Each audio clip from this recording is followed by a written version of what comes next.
In some regions of the Pacific Ocean, ships sink very easily, which is why it is feared by many sailors. Although there are many routes in that area, there are some that few dare to risk because crossing them can mean facing extremely dangerous forces of nature. If you need to travel from Asia to America by ship, the most obvious route would be the shortest and quickest. That is, a nearly straight line under the North Pacific Ocean. But instead, it might be better to avoid crossing this place and opt for longer and more expensive, but much safer routes. There is not one, but several reasons. The Pacific is home to some of the most dangerous waters in the world. When we open a world map, we usually see that the Pacific Ocean is kinda divided, which prevents us from realizing how big it is. But in reality, this giant covers almost a third of Earth's surface. It's about 10 times larger than the smallest ocean in the world, the Arctic Ocean.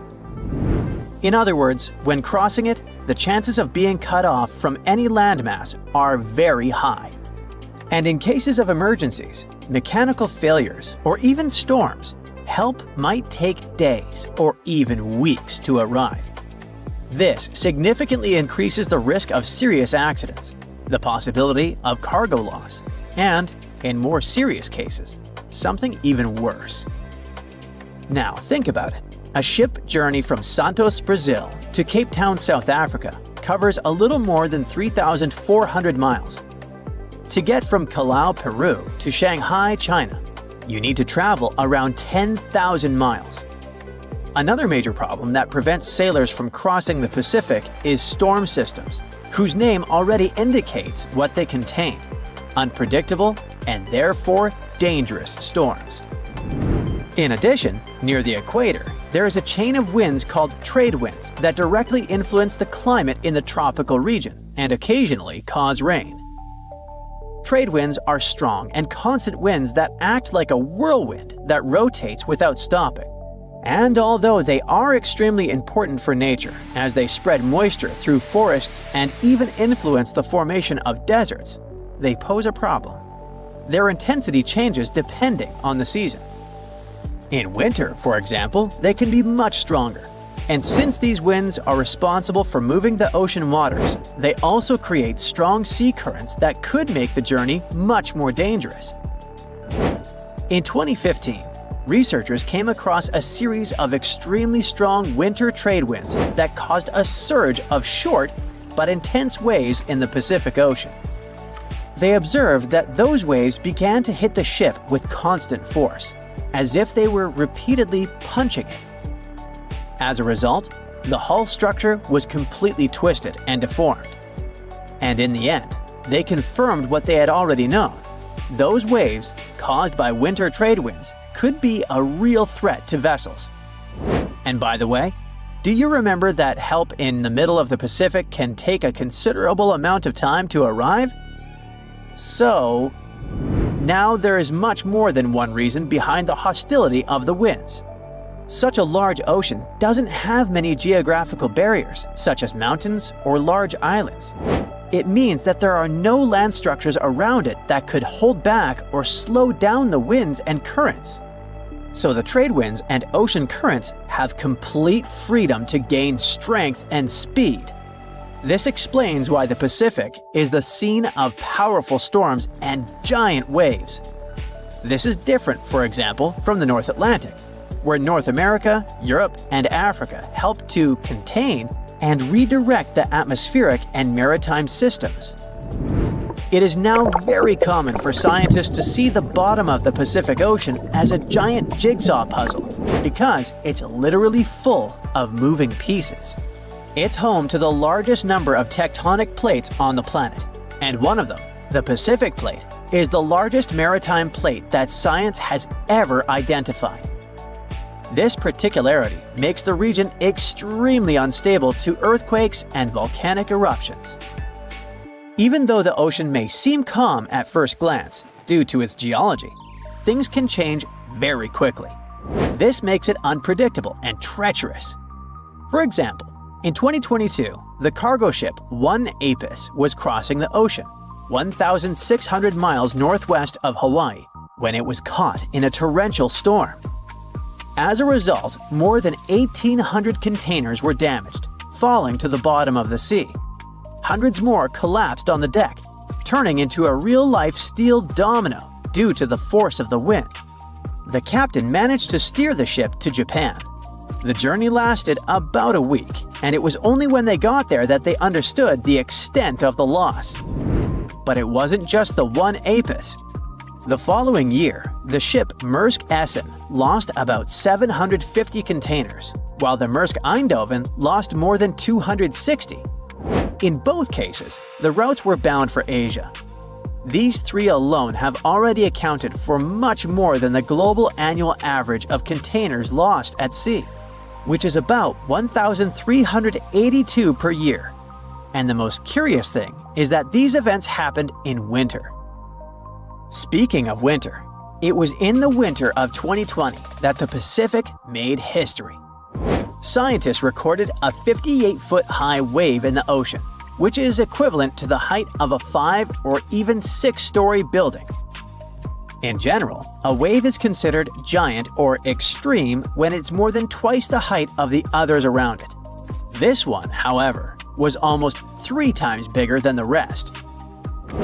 Now, it's important to remember that despite being rare and scary, these waves are not a tsunami, as they're caused by wind.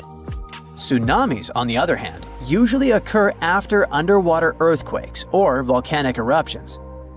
Another big monster of the Pacific are typhoons, and the 2024 typhoon season confirmed this. One of the highlights was Hurricane Christy. It did not touch the crust, meaning it did not cause direct damage, but we cannot underestimate it. Christy reached Category 5 on the Saffir-Simpson scale, which is the maximum level. A hurricane of this degree is considered catastrophic, so it's no wonder that it was powerful enough to generate huge waves and extremely dangerous rip currents. In addition to this, there was also Super Typhoon Yagi, which hit the Asian continent with such force that it gained the reputation of the most powerful in the last 70 years. When it arrived in Vietnam, it caused around $1.6 billion in damage, destroyed infrastructure in several cities, and left a trail of victims wherever it went.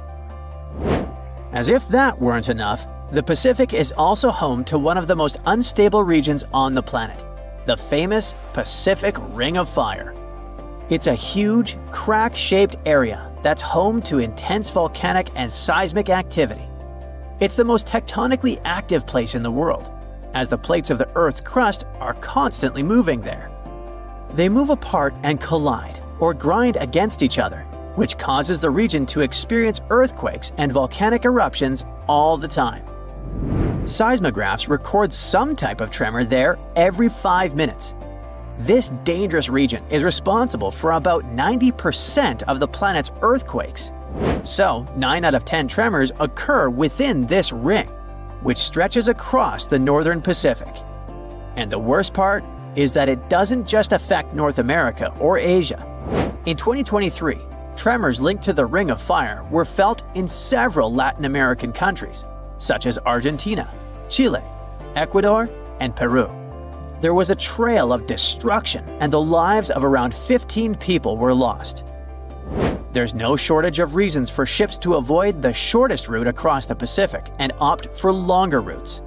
As the popular saying goes, prevention is better than cure. In 1945, 5 TBF Avenger aircraft took flight for a routine training exercise around the Bermuda Triangle. In the middle of the exercise, the planes were struck by intense rain and heavy winds, despite the clear weather forecast. The pilots became extremely disoriented and radioed the base to report that their navigational equipment had stopped working. The last thing the base heard was, "When the first plane drops below 10 gallons, we'll all go down together," and then static. The 5 planes and their 14 crew members were never seen or heard from again. On his very first voyage to the New World in 1492, Christopher Columbus sailed through the Bermuda Triangle. Columbus reported that one night when he was on the deck of the ship, He noticed a giant light appear in the distance, unlike anything he had ever seen before. Columbus looked at his compass for direction, and it gave off erratic readings. You might have noticed that the Bermuda Triangle doesn't appear on any world map. This is because official institutions refuse to acknowledge that the area actually exists. A popular theory suggests that rogue waves are responsible for the many disappearances. Rogue waves are called extreme storm waves by scientists. They occur when different weather patterns take place at the same time and cause large, unexpected waves. Witnesses say that the waves look like giant walls of water. These waves could explain why ships go down fast and without leaving any trace. The Bermuda Triangle is home to some pretty intense and unexpected weather. Storms build up quickly and unexpectedly, then disappear soon after. If you blink, you might miss it. This could explain why few distress signals are issued. Pilots and sailors never saw the weather coming. No one knows exactly how many ships and planes have disappeared in the Bermuda Triangle. The rough estimate is 50 ships and 20 planes. Most of the time, the disappearances had no explanation and no wreckage has ever been left behind. Another bizarre theory trying to solve the Bermuda Triangle mystery comes from Charlie Berlitz. He insists that the area is home to the lost city of Atlantis. The missing ships and planes and malfunctioning equipment, according to him, were all caused by rays of energy let out by the special energy crystals that power Atlantis. While this sounds silly, Berlitz's theory was convincing enough that over 20 million people bought his book worldwide. In the year 1800, a large sailing vessel called the USS Pickering departed from the U.S. on its way to the West Indies. The ship sailed into the Bermuda Triangle along with its 90-man crew and was never heard from again. The USS Pickering was the first ever confirmed ship to vanish in the Bermuda Triangle. It's believed that the ship was taken out by a storm, but because no wreckage was ever found, we'll never know for sure. When the TBF Avenger planes went missing, a massive search operation was conducted. Boats and planes searched the Bermuda Triangle for any signs of the aircraft. One of the boats searching was a PBM-5 Mariner airboat. The airboat took flight at 7:27 p.m. and called in a routine radio message 3 minutes later. Then, it was never heard from again. No trace was ever found of the rescue airboat or the 5 Avenger aircraft. An enormous investigation was launched into the disappearance of all these vehicles, but nothing was ever discovered. This particular area of the ocean is one of the most heavily traveled shipping routes in the world. Some skeptics believe that this fact solves the mystery. Statistically, the busier the area, the higher the frequency of accidents and disappearances. While this makes sense, it's not the frequency of disappearances that's responsible for the mystery of the Bermuda Triangle. It's the lack of explanation or wreckage found. On the ocean floor, decomposing organisms let off large concentrations of methane gas that gets trapped under the water. This gas can build up until, boom, it ruptures. The gas surges up to the surface and erupts. If a ship was in the area of one of these ruptures, the water would become much less dense and cause the ship to sink rapidly and without warning. Scientists believe this could be the cause of the many disappearances in the Bermuda Triangle. While this theory makes a lot of sense, it doesn't seem too likely. The U.S. Geological Survey has stated that no large releases of gas are believed to have occurred in this area for the past 15,000 years. The ocean floor is made of rocks containing a lot of magnetite. It's more like iron. Magnetic fields react to high concentrations of magnetite on the ocean floor, which may start a sort of conflict between the two. It can often lead to various weather anomalies and, as a result, navigation issues. And, naturally, any changes in the ocean floor or the Earth's magnetic fields influence the Bermuda Triangle a lot.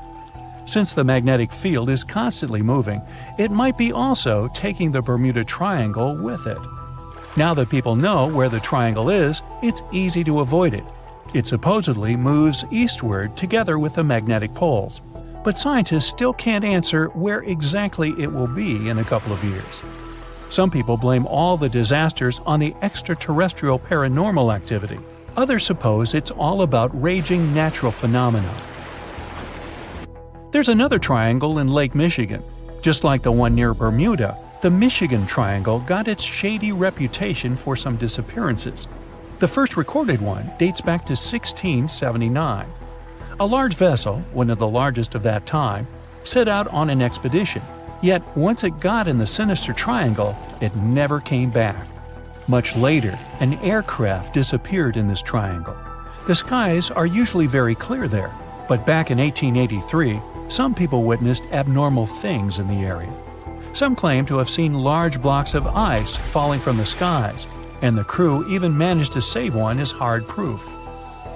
Meanwhile, the Pacific Ocean Mystery Area is another sinister triangle. Off the south coast of Japan, not far away from Tokyo, there's a sea where plenty of ships met their doom, disappearing without a trace in these waters. They call it the Devil's Triangle. Some scientists believe the cause of anomalies is the environmental changes. Also, there's a really high concentration of methane hydrates on the bottom of the ocean in the Pacific Triangle area.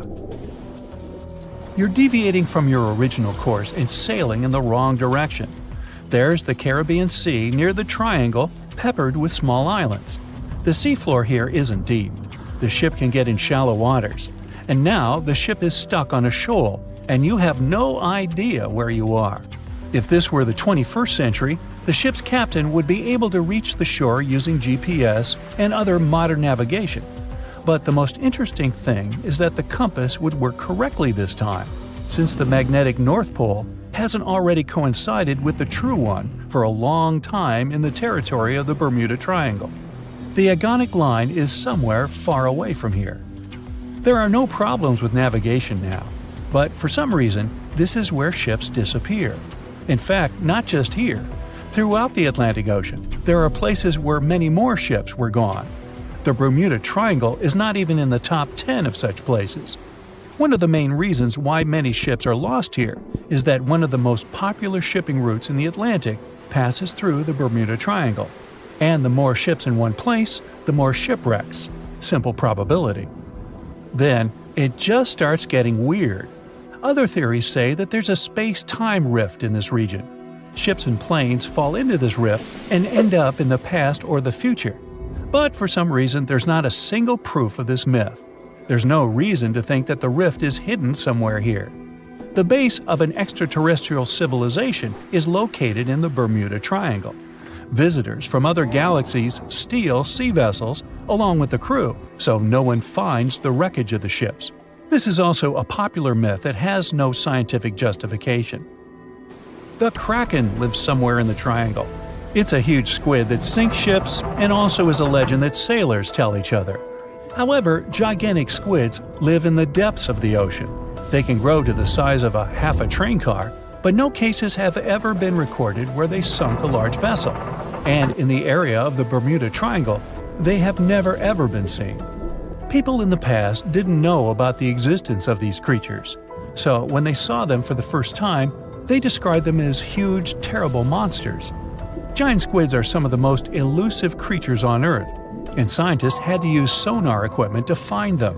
They don't like to leave the dark depths and are likely to be afraid of the sound of any ship.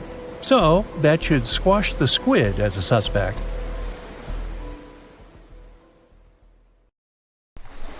On a fine summer night of August 30th, 1892, a shipping magnate took his family for a cruise on Lake Superior. They were traveling on the Western Reserve, which was supposed to be one of the safest ships of its day. It was made of a type of steel like that used to construct the infamous Titanic, and it ended up with a similar tragic destiny. The ship broke in two and was found only 132 years later, in 2024. The 300-foot steamship was the first steel-plated freighter on the Great Lakes. One newspaper called it the Inland Greyhound because of how quickly it cut through the water. Peter H. Minch was the owner and inventor of this vehicle, which had been built just 2 years earlier in Cleveland. On the night of its last voyage, the ship set off toward Two Harbors, Minnesota. Minch brought along 5 of his family members: his wife, their 2 kids, his sister-in-law, and his niece. There were also 22 crew members aboard. It was a pleasant and smooth ride while they were sailing across Lake Huron. But as soon as they left Whitefish Bay, the lake turned wild, and the crew had to drop anchor for a while.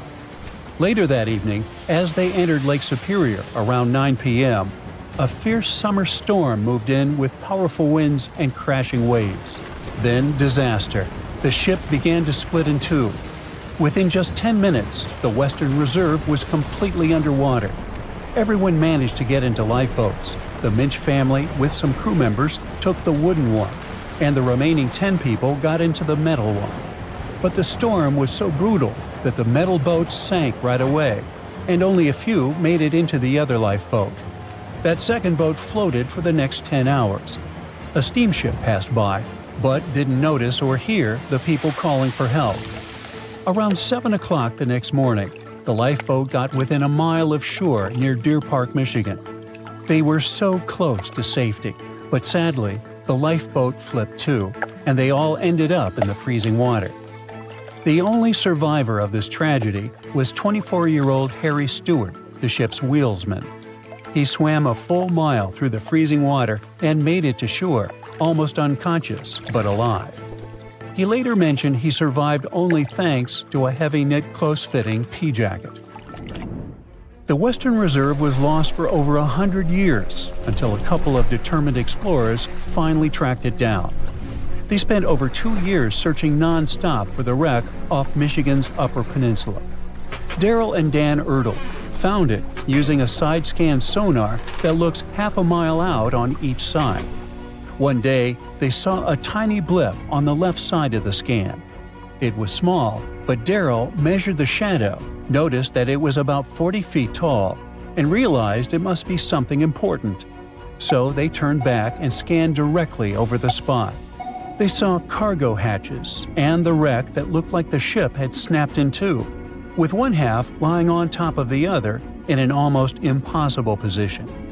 Each piece measured around 150 feet long, and once they checked the width, they knew for sure that they had just found the legendary Western Reserve.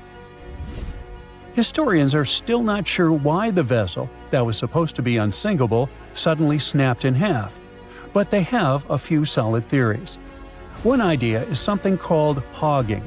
It happens when the ship rides up over a giant wave and the bow and stern are left hanging in the air with nothing underneath to support them. That puts a large amount of pressure on the middle, and it bends down like a stick when you're pulling both ends. Another plausible reason concerns the steel the vessel was made of. Back then, steel was the hot new substitute for iron. But quality control wasn't perfect. Some steel plates weren't made very well, which could have caused a serious weak point in the ship's body. There's also the chance that the ship didn't have enough ballast, which is the weight used to keep it stable, or maybe it wasn't balanced correctly. Sadly, just 8 weeks after the Western Reserve tragedy, another vessel that had been built at the same time with similar mill runs of steel plate repeated the destiny of its twin. The W.H. Gilcher was a steam freighter used to transport cargo between ports on the Great Lakes. It set out on what was supposed to be a routine trip on October 26, 1892. Loaded with over 3,000 tons of coal, the ship left Buffalo heading for Milwaukee. Captain Leeds H. Weeks and a crew of 18 were on board. Everything seemed normal at first, and by the afternoon of October 28th, the ship passed through the Straits of Mackinac and entered Lake Michigan. It was expected to reach Milwaukee by the 30th, but it never made it. A massive storm slammed into Lake Michigan and Lake Huron on October 28th and 29th, and created havoc on travel plans for many, many ships. When the storm finally passed and boats started pulling into port, people began to piece together what happened to the W.H. Gilcher. One captain who was sailing nearby on his schooner said he saw a large steamer battling the storm about 20 miles northwest of North Manitou Island around 8 p.m. on the 28th. The ship looked helpless, and there was no movement or sign of life. Another captain later saw furniture and parts of the ship's bridge floating in the lake near South Manitou Island. Then 2 more steamers picked up broken pieces of W.H. Gilcher's pilot house in the same area. It became clear that the storm had destroyed the freighter, and tragically, no one survived. The Great Lakes are a hot spot for shipwrecks, and there have been between 6,000 to 10,000 of those starting in the 17th century. Back in 1679, the Griffon became the first European vessel to vanish without a trace on the lakes. It sailed all the way from Buffalo, New York, to Green Bay, Wisconsin, passing through Lake Erie, the Detroit River, Lake St. Clair, and Lake Huron before reaching Lake Michigan. After a stop in Green Bay, it started heading back, and then it was never seen again. In 1975, one of the most famous shipwrecks happened when the massive 729-foot ore carrier SS Edmund Fitzgerald sank in Lake Superior. A fall storm was supposed to stay far south of their route, but things changed fast. Another freighter, the Arthur M. Anderson, was following behind and kept in radio contact with the Fitz's captain, Ernest McSorley. By the afternoon of November 10th, waves were smashing over the deck, and wind gusts at over 80 miles per hour were hitting both ships hard. By 7:20 p.m., the Anderson couldn't reach the Fitzgerald by radio anymore, and it had vanished from radar. There was no distress call, no warning. The huge ship had just disappeared. Later, search crews found the wreck over 530 feet under the surface, broken into 2 giant pieces. No one of the 29 crew members survived, and no one witnessed what really happened. There could be all sorts of reasons for such tragedies, from errors in judgment and equipment failure to simply being in the wrong place at the wrong time. The Great Lakes are massive bodies of water with weather systems that you would expect to find in seas. These inland seas sit deep in the middle of the continent, and hurricane-strength winds and powerful storms form here. Many of them hit in November and December, when the waters are still warm from the summer, but Canadian cold air is starting to push down. There's a huge difference in temperature between the air and water. This difference and strong winds lead to massive waves. Plus, ice forms more easily in fresh water than in salt water. It builds up on ships quickly, and crew members also have to get around tricky ice waters. Water levels here are also unstable. In wet years, storms are more likely to happen, and this makes the risk of damage or disaster higher. A Portuguese archaeologist just discovered a bunch of sunken ships filled with gold, including a Spanish galleon with 22 tons of gold and silver. This much gold today is worth about $2 billion, and this is the money from one ship alone. Archaeologist Alexandre Monteiro made this discovery almost by accident. He was studying some documents when he found some information about a ship that went missing in 1615, and he decided he wanted to find it. After many years, Alexandre found not just this specific ship, he actually discovered 8,620 shipwrecks in the waters of Portugal alone. Out of this number, 250 are gold-filled shipwrecks, a discovery that would make any Jack Sparrow shake in his boots. Most of these ships went down for boring reasons like the weather, but sometimes they were destroyed in battles, which may or may not have been super epic. They were carrying gold and other treasures from the New World to Europe, and of course, everyone wanted a share. Alexandre had been studying historical shipwrecks for 30 years now, so he has discovered many ships that went down in somewhat glorious ways. In 1816, for example, a ship of one of the richest men in Portugal sank in Australia, with an insane amount of 66,000 silver coins. This was the first ship from Portugal to ever plunge in the waters of Australia. The bad news is that these ancient sunken vessels, filled with riches and epic stories, are not so easy to reach. They're deep down in the ocean and covered by sand. You could still try, but that would be stealing part of a country's history, and you wouldn't want to be that person, would you? Naturally, Portugal was not the only country that explored the seas back then. The coast of Europe is packed with sunken ships filled with gold. In fact, there are about 1 million historical shipwrecks underwater right now, and the treasures abandoned under the sea might be worth around $60 billion. It's an insane amount of money, but let me tell you that these gold-filled sunken ships aren't really worth the hassle.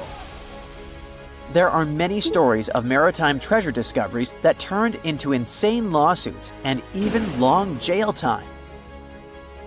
Our first story starts in 1746, when a violent storm crashed a ship called Prince de Conti near an island in Brittany. The ship was filled with tea, ceramics, and 100 gold ingots. Of course, the owners of the ship tried to save the loot, but if it's not easy now, imagine how it was back in the 18th century. It took more than 200 years for the vessel to be found. It finally happened in 1975, when a group of French men discovered it and decided to take pretty much every valuable thing they could find. Now, I said these things were not worth the trouble for a reason. In France, if you find anything that can be historical, you must declare it to the local authorities within 48 hours.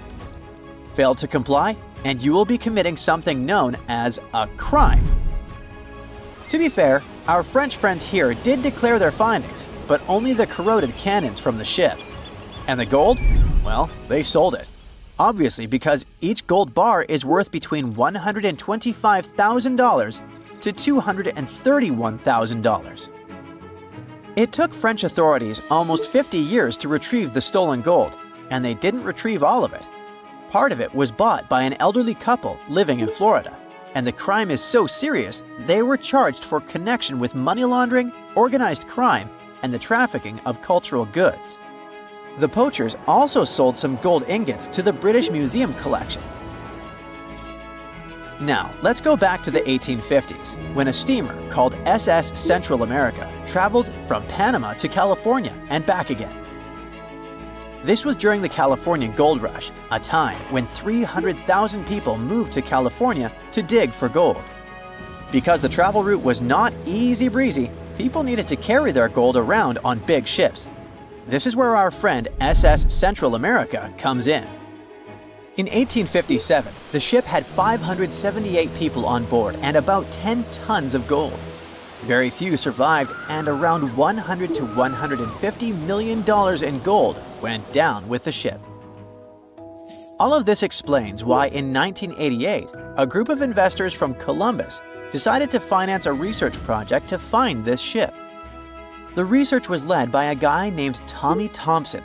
Tommy was really crazy about the idea of finding this sunken ship filled with gold.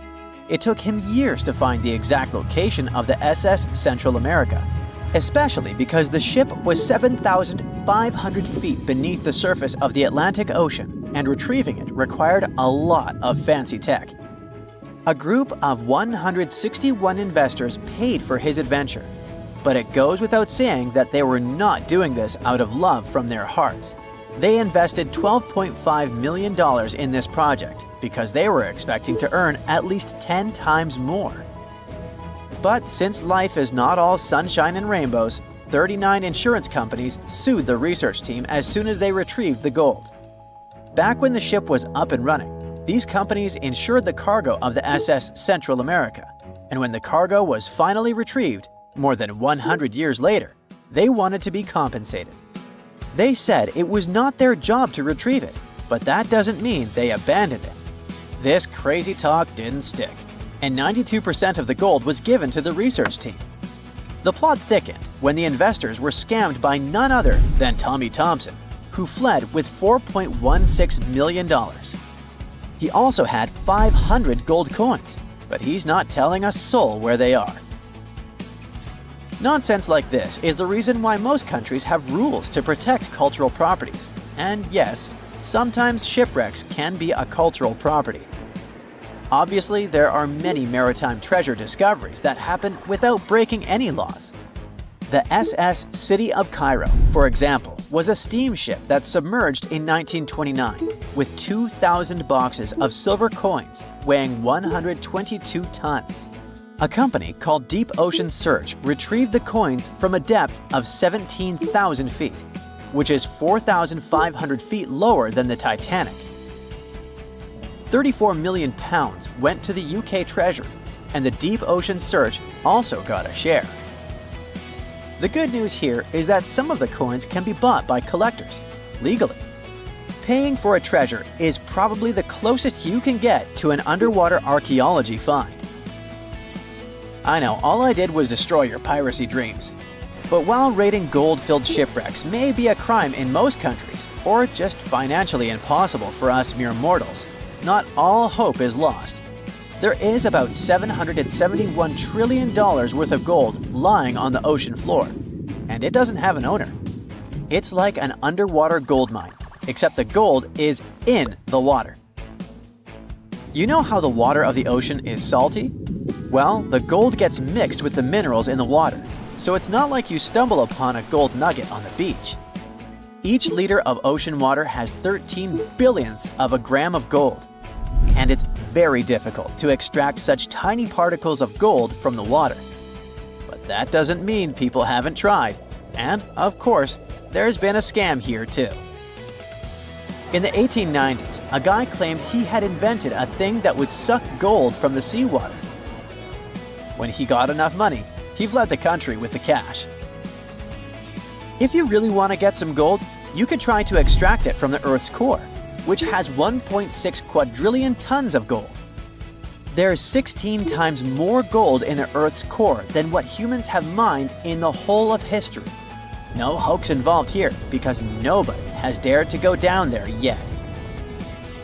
With archaeologists discovering gold-filled sunken ships out and about, maybe we can make our own maritime treasure discoveries, or at least save enough money to buy some silver coins. 360 years ago, a massive British ship, the London, blew up in the Thames estuary. The tragedy took over 300 lives, including the sailors and their loved ones. No one knows exactly what led to all this, but scientists are finally getting close to the truth. Divers accidentally found an exceptionally well-preserved bronze cannon from the ship. This cannon, that was buried in silt and clay for centuries, could have all the answers. The London was a service ship built for the Navy of the Commonwealth of England. It set off on its first journey in June 1656. The ship played a huge role in British history as it was part of a convoy that went to the Netherlands in 1660 to collect Charles II and restore him to the throne. 5 years later, in March 1665, it was traveling from Chatham to Hope. From there, the Admiral Sir John Lawson was supposed to take it to the sea. But just before reaching the buoy of the Knower, the gunpowder suddenly blew up on the ship. About 25 people who were in the roundhouse and coach survived, but over 300 drowned. The ship broke into 2 pieces. Henry Bennett, the Earl of Arlington, passed along rumors that it all happened because of cheap, low-quality gunpowder that was on the ship. When experts of that time inspected the shipwreck, they concluded that the cannons could still be salvaged, but the ship itself was a total loss. Later, when someone recovered some of them, in 1679, there was a scandal where they tried to use them to settle a completely unrelated debt. In 2005, divers rediscovered the London. To protect it, port authorities even had to move the shipping lane, and a team of archaeologists got to work exploring it. That wreck is a big deal because it gives us real insights into English naval history. Visibility in the Thames estuary can be terrible. Sometimes you can't even see 1.5 feet in front of you. Working on the site is also super tough because it's in a crazy tidal environment, and a busy shipping lane, where huge cargo ships constantly pass by, is still near. So when a cannon suddenly appeared, stuck deep in the clay, it meant the conditions had to be absolutely perfect. Experts believe the find is from the Commonwealth era, and it's medium size, about 8 feet 6 inches long. It was part of a special set made specifically for the London and was placed on the ship's lower deck. Every single gun carriage on the London was one of a kind because all of its cannons came from different countries and different periods in naval history. Big cannons were really rare and crazy expensive to make since they needed tons of bronze or iron and had to be individually cast. That's why the Navy often grabbed cannons from captured rival ships, old shipwrecks, or decommissioned vessels. The new find is one of the clues that could eventually help scientists to solve the mystery of the London tragedy. So far, they've also found leather shoes, pieces of instruments, wooden tools, rope, and a compass. All these artifacts are like puzzle pieces to them. They still don't have enough evidence to be sure, but it looks like both the pipe and candles could have been sources of flames that set off a larger bang. Some workers made another amazing find at a flooded quarry in nearby southeast England, about 60 miles southeast of London. They stumbled upon the remains of a rare Elizabethan-era ship hundreds of yards away from the nearest coastline. Finding a ship from the late 1500s is a huge deal, because very few vessels from that time have survived. Studying it could help scientists answer some big questions about an important era in history, when England was becoming a major player in European trade. Today, the quarry site is about 1,000 feet from the sea, but back in the 1500s, it was actually part of the coastline. Archaeologists think the ship either wrecked on a rocky headland or someone dumped it there when it was too damaged to sail anymore. Scientists haven't identified it yet, but they studied over 100 pieces of its wooden hull, reading the tree rings, and found that it was built from English oak trees cut down between 1558 and 1580. At that time, Northern Europe was switching from the old clinker method, where the planks overlapped like fish scales, to the carvel style from the Mediterranean, where the planks are smooth and flush against each other, nailed to an internal frame. Old wood usually rots away pretty fast when it's exposed to air or water. But if it's buried under a thick, oxygen-free layer of mud or silt, it can survive for centuries. That's exactly what happened here. The team is using laser scanning and digital photography to document everything about the wreck. Once they finish their research, they plan to rebury the timbers under the silt in the Quarry Lake, so the ship can stay there safe for many more centuries to come. A team of archaeologists in Norway found a ship in an even more unexpected location, in a flat field. There's a hill nearby called Gel Mound. It's actually a huge burial monument that the Vikings themselves had built. The farmer who owns the field wanted to dig some drainage ditches, but first, he needed experts to check for anything important underground. Archaeologists used a high-resolution georadar attached to a tractor-like vehicle. When they scanned the field, they discovered that it used to be packed with burial mounds, at least 8 new ones nobody had ever found before. And beneath one of the mounds, the radar picked up the outline of a ship. Back in Viking times, ships were super valuable, so they only buried them with really important people. Scientists have only found 3 boat burials in all of Norway before, and this is the first new one in years. The team believes this ship is from Viking times, probably between the years 500 and 1000 CE. Because the burial mound above it got flat over time, the ship is now only about 1.6 feet below the ground. That's super close to the surface. It's around 66 feet long, and the radar showed that parts like the keel and the floorboards are still preserved.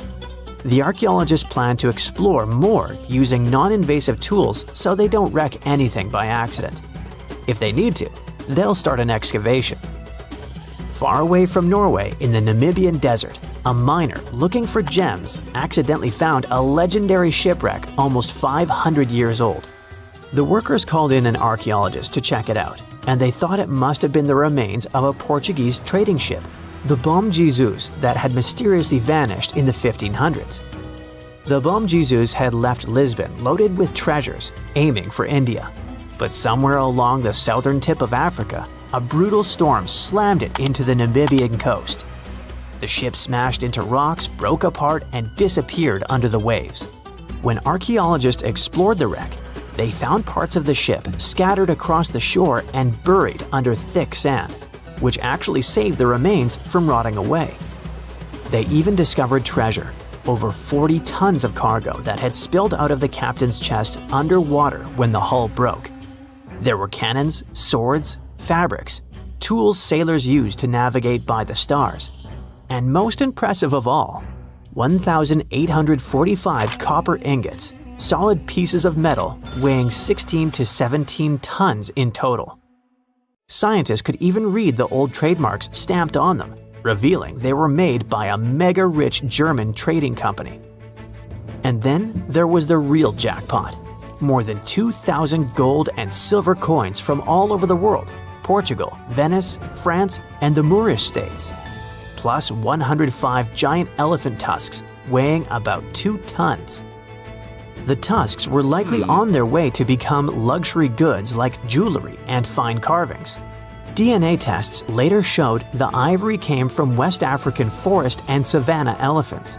They didn't find many bones though, which means the crew either managed to escape or were lost forever at sea.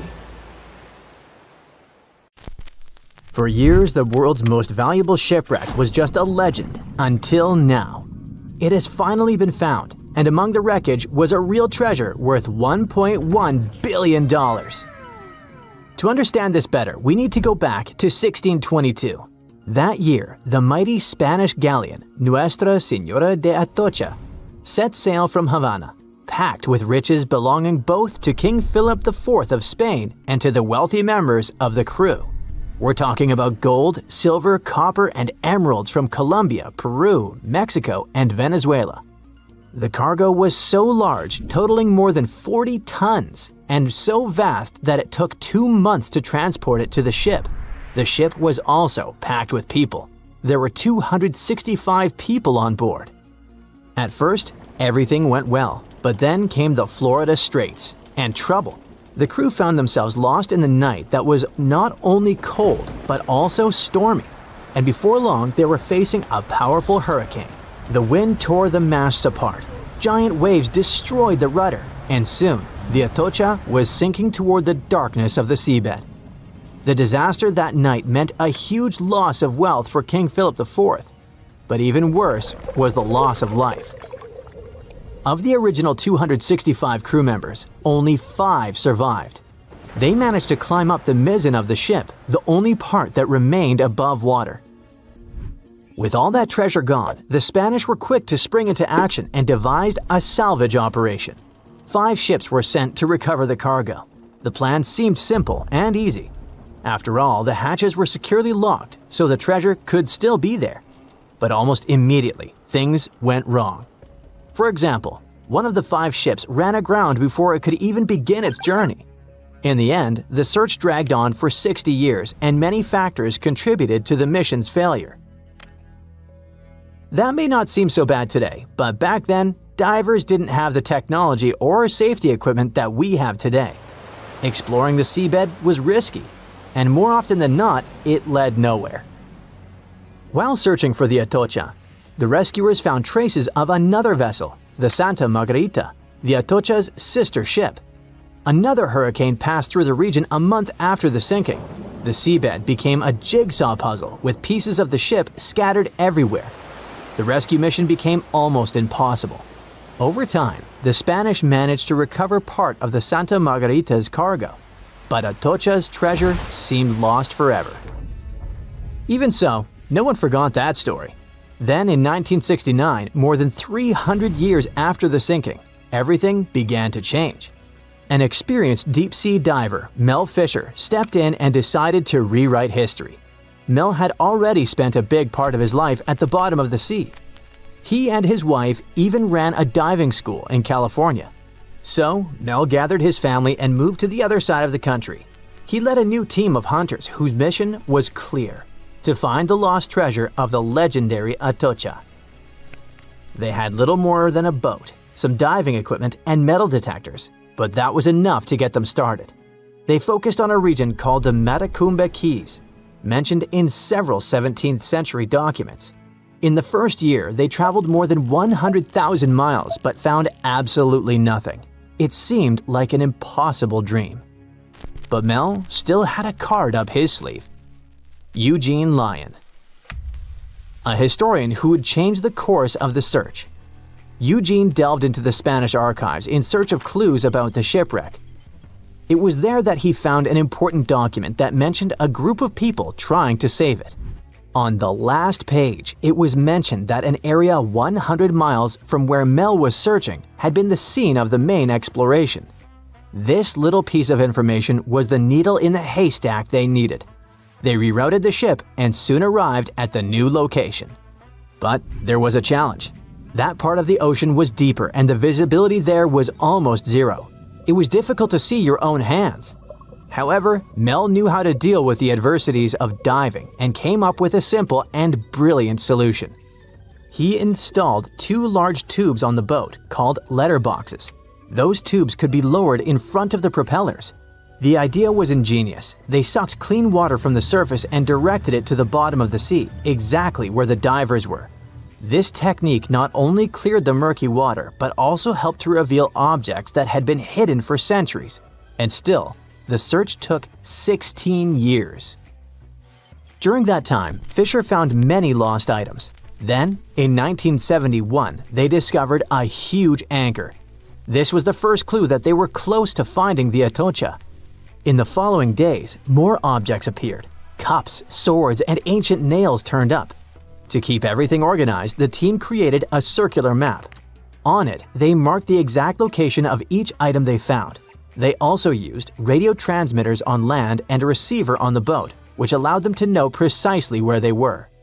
The system was so efficient that it could measure the position with a margin of error of just 1 foot. Over time, a line began to form on the map, pointing to where the Atocha's main treasure might be hidden. They followed this trail for 2 years. Just when they were starting to lose hope, they found silver bars. It was the year 1973. This opened the door to much bigger discoveries. The silver alone was worth over $100,000, but the real treasure was yet to come. On July 20th, 1985, valuables that would be worth around $1.1 billion today were finally discovered in the main hull of the ship. The treasure included 180,000 silver coins, 24 tons of silver bars, 125 gold bars, a collection of pearls, and 66 pounds of emeralds. Some of these finds were priceless, not only because they were rare, but because of their history. The Atocha Cross, the Royal Orb, and the Atocha Ring, 3 royal artifacts, were found in near-perfect condition. The Atocha Cross was the most valuable of all the artifacts. It had 9 brilliant green emeralds set in 22-karat gold. A true treasure from the past, shining once again after centuries underwater. Soon after the discovery, the state of Florida thought, wait a second, we want a piece of that treasure. They went to court, demanding a whopping 25% of the value. A bitter legal battle ensued and it lasted 8 years. It even went all the way to the Supreme Court. But in the end, treasure hunter Mel emerged victorious. He was even invited to The Tonight Show, showing off a massive gold chain found in the wreckage, wrapped around his waist like a belt. People called it the money chain, and for good reason. The find was so big that the wreck was declared the world's most valuable by the Guinness Book of Records in 2014. After the initial excitement, Mel sold some of the gems, but the bulk of the treasure remained in the family for a while. What was left was auctioned off. No one knows exactly how much the jewels were sold for, but one thing is for sure. Their value has skyrocketed over the years, and it's not just about the sparkle, it's about the legend that lives behind them. Today, these treasures are part of the particular Museo collection, the largest private collection of the Atocha artifacts in the world. And no, they're not for sale. But the good news is that you can still see them. They're on display, shining brightly in homage to Colombia's rich history and the famous mine from which they came. The people behind them say that these emeralds are as iconic as the rubies of Mogok or the sapphires of Kashmir. And honestly, they're right. Welcome to the Spirit of Discovery cruise ship, which will take you on an unforgettable sea voyage around the Canary Islands. The azure endless ocean, delicious food, the highest service, premium cabins, and a terrible nightmare that you will probably remember for the rest of your life. This is exactly how one luxury trip of the Saga Cruises Company ended last year. Instead of relaxing during the cruise, passengers felt fear and horror, and even had health problems. And that's why. On October 24th, the Spirit of Discovery liner started a 2-week cruise around the Canary Islands. There were about 1,500 people on board. About 1,000 were passengers, and the rest were crew members. The first week went great, but then the liner encountered a serious problem called nature. There were strong winds and big waves.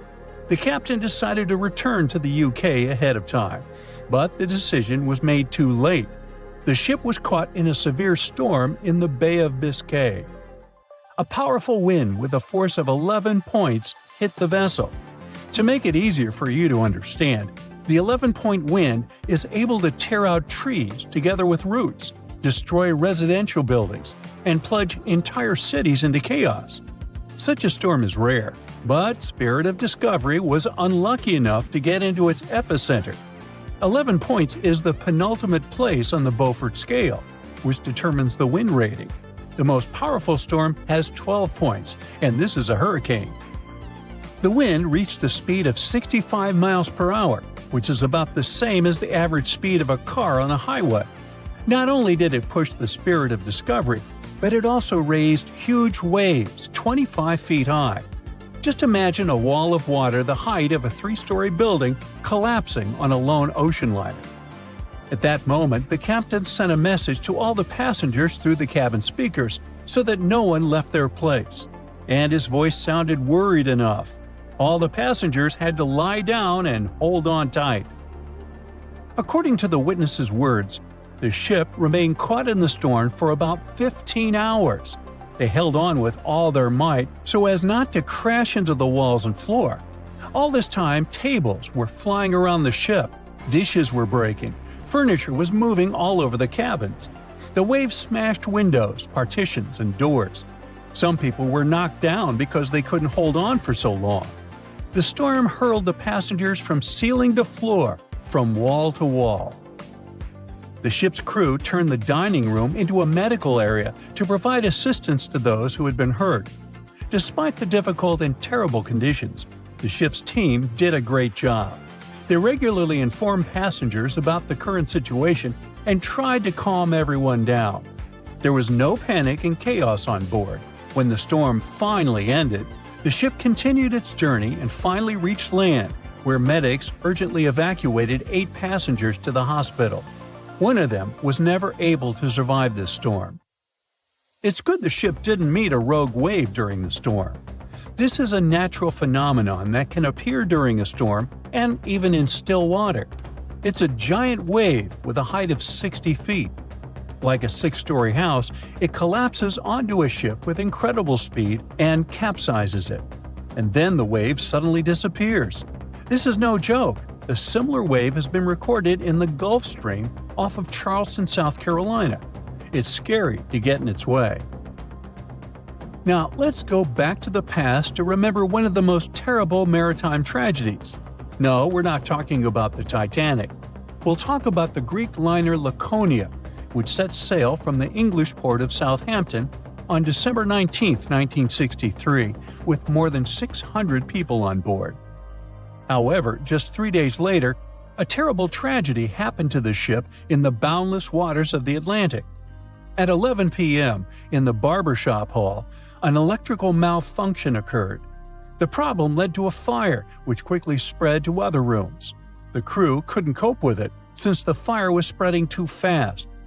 The ship's team turned on the fire alarm, but there was no command to leave the vessel. Only 2 hours later, the captain ordered the passengers to evacuate. All this time, people were either relaxing in their cabins or enjoying a party in the ballroom.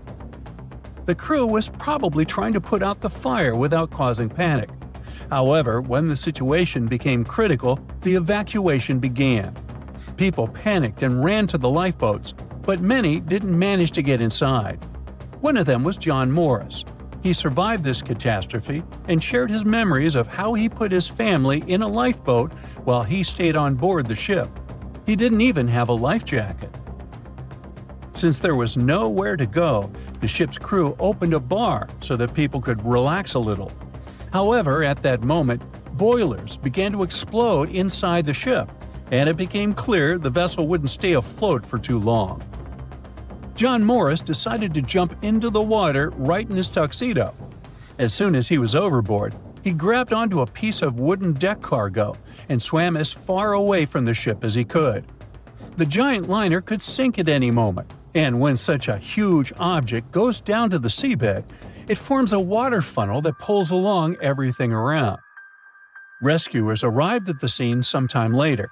Fortunately, John Morris's pregnant wife and young son were alive, but his mother-in-law unfortunately didn't survive the disaster, like many other people that day. Of course, after this incident, the Greek Ministry of Merchant Marine initiated a thorough investigation. For 2 years, they collected information from passengers and the captain, studied the technical characteristics of the ship, and eventually came to certain conclusions. According to them, the ship's crew gave the evacuation order too late. Not all passengers were able to get into lifeboats, but half of those boats remained on board because of the chaos that prevailed during the evacuation. Several officers of the liner were accused of negligence, but the captain and his first mate received the most criticism. As for John Morris, he stated that he felt himself under protection that day. Another unusual story happened on a cruise ship relatively recently. Spoiler alert, the ship didn't sink, there was no evacuation, and the weather was good. However, for many passengers, this journey became a real challenge. Imagine that you've been working for a long time and saving up money to go on your dream trip on the Celebrity Mercury cruise ship in the Caribbean. You arrive in South Carolina, from where the ship begins its journey.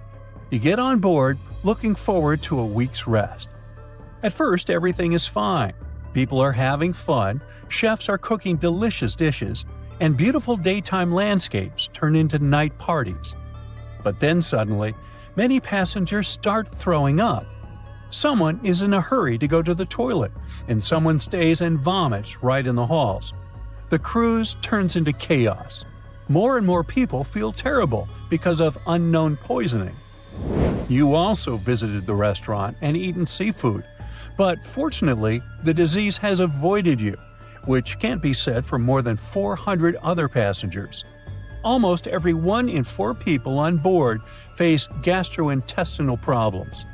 There were almost 2,000 people, and a quarter of them are in bad condition. Crew members do endless cleaning. They wash the deck, give people nausea pills, and ask them not to leave the cabin till the illness passes. The captain sends several samples ashore to determine what caused the poisoning.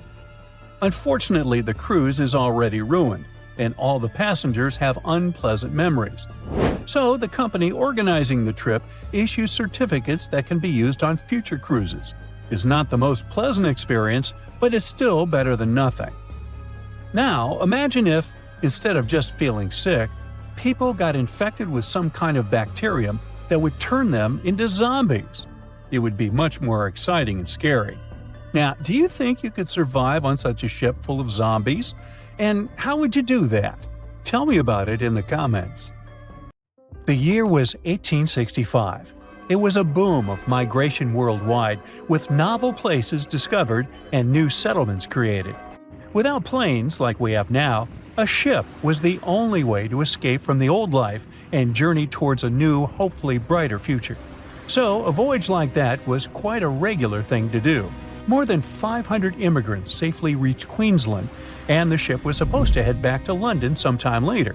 It was indeed a long journey, but not many people were willing to return to England. After all, they had chosen to come to Australia to create a brand new life. So it was only natural that the ship would come back nearly empty. However, the return trip was still quite lucrative, thanks to the cargo the ship would carry. The amount of produce ready to be shipped was substantial, primarily consisting of wool soaked in arsenic, tallow, and hides. It was 2 birds with 1 stone. Not only could the crew wait out the winter, warm in Australia, while England endured bitter cold, but they also wouldn't waste their time. With the sheer volume of produce to be loaded, it would take them around 3 months to accomplish this task. Reports were circulating that the Fiery Star was almost done loading up, but it turned out that the assessment was a bit too optimistic.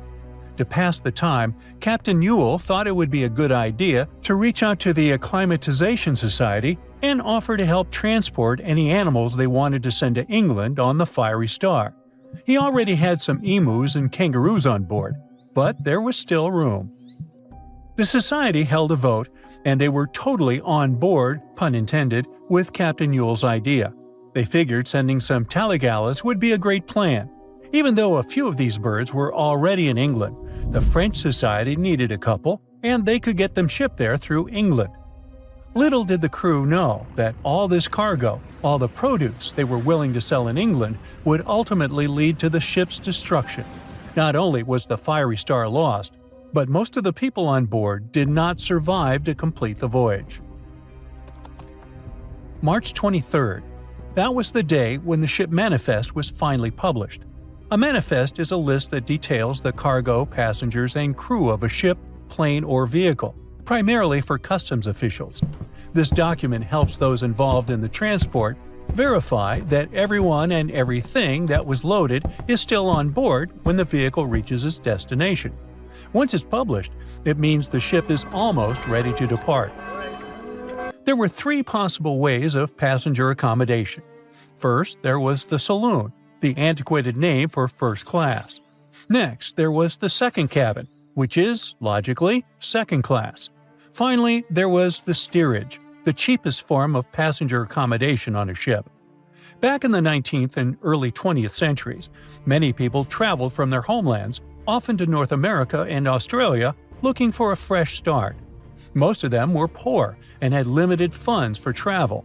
In total, there were 8 people in the saloon, another 8 in the second cabin, and only 21 steerage passengers. Out of the 37 passengers, only one, John Omond, would make it out alive. He bought a ticket for the steerage, so unlike the Titanic situation, in this case, the class didn't really matter. The crew members list wasn't as detailed as the passengers. It was known that, in total, there were around 55 people in the crew, from able-bodied seamen to crew members simply called boys. But there's something telling me that the crew wasn't really that important for the captain. In reality, all that mattered to him was to make as much money as possible, shipping tons of dangerous, flammable cargo. Out of over 50 crew members, only 17 survived that voyage. But there was actually one more crew member who actually survived it all, just because they weren't let in. Sarah Johnson disguised herself as a man and planned to sneak onto the ship. However, something about her looks made the captain get suspicious, so he called the police and made Sarah leave the ship as he didn't want any immoral behavior to take place. Well, he saved her life. For him, it was the last voyage. The captain, W. Hunter Ewell, was quite a celebrity apparently. He already had a record of the safe landing of immigrants in the previous year, so there seemingly was no reason to worry. The trip promised to be safe. Clipper Fiery Star left Moreton Bay bound for London. The passengers took their places. The cargo had already been loaded. The full list is astonishing. In addition to all the wool, tallow, cotton, hides, and horns, there were also 6 cases of arrowroot and various other packages. And we can't forget the animals the captain took aboard too. The Fiery Star was far away, yet still observable to the east as it headed toward the Pacific Ocean. This was the last information available until May 26, when news of its destruction emerged from Brisbane. Chief Officer William Sargent's log reveals that the Fiery Star took 12 days to reach the southern tip of New Zealand, passing on April 11, 1865. The trip was going well until heavy seas ruined 2 longboats on April 17th. On this day, a strong odor of smoke alerted the captain.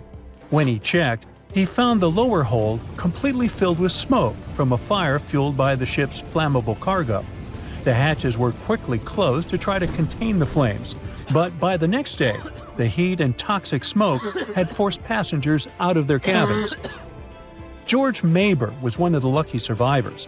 He was the ship's engineer, and he recalled the chaotic events on April 20th, as Captain Ewell and most of the crew and passengers tried to evacuate in rough weather. At around 6 p.m., the ship took on water, and without much warning, Captain Ewell, 4 crew members, and a few female passengers hopped into a lifeboat and headed out. The next boat, managed by the second mate, Mr. Adio, was a gig, followed by a crowded jolly boat. Lastly, there was a waste boat, which was barely seaworthy, with 2 men constantly bailing water to keep it afloat. The plan was for the boats to stay close to the Fiery Star overnight and head for the Chatham Islands the next morning. But by dawn on April 21st, all 4 boats had vanished without a trace. On the burning ship, there were 17 crew members and passenger John Oman, who banded together under Chief Officer William Sargent's leadership. For 5 days and nights, George Maber pumped water on the fire without rest. He volunteered to go down the forehatch with a rope around him and a handkerchief over his mouth. He discovered that the foremast had been burned through for about 7 inches, and the port side was severely damaged, resembling an empty shell. Exhausted, he returned for fresh air, but later descended again with Quartermaster Marshall to access a water tank. They couldn't open the lid, and as George crawled over the hides, he felt himself sinking. When they reached the deck, they collapsed from exhaustion. The cargo had been destroyed by smoke and fire, and the heat on the deck was intolerable. The crew survived on limited rations and caged chickens, using every spare piece of wood, including pigsties, for the pumps. Distressed pigs ran wild in the heat. A raft was constructed, but was too weak for the open sea. Sleep was elusive, and the crew had lost everything, with only hopes of reaching land or meeting another ship. Finally, the Dauntless appeared and sent a lifeboat to the Fiery Star. Captain Moore boarded the Fiery Star on May 12th, and after assessing the situation, he agreed that the crew could do no more. They boarded the Dauntless at 4 p.m., witnessing the Fiery Star succumb to flames by 11:30 p.m. It was a narrow escape. It's June of 1857. A fierce storm slams into Geechin Bay, Australia, and rips apart a Dutch ship weighing 800 tons. Part of the crew tries to escape in a small boat, but only 9 of the 25 men on board survive. Now, many years later, researchers believe they've found this long-lost gold rush shipwreck. Yep, this ship is tied to one of the most dramatic high-stakes chapters in Australia's history. We're talking about the shipwreck of Koning Willem de Tweede, a vessel built back in 1840. This historic ship discovery is a big deal since it's now considered a real treasure in the world of underwater archaeology in Australia. Let me tell you why.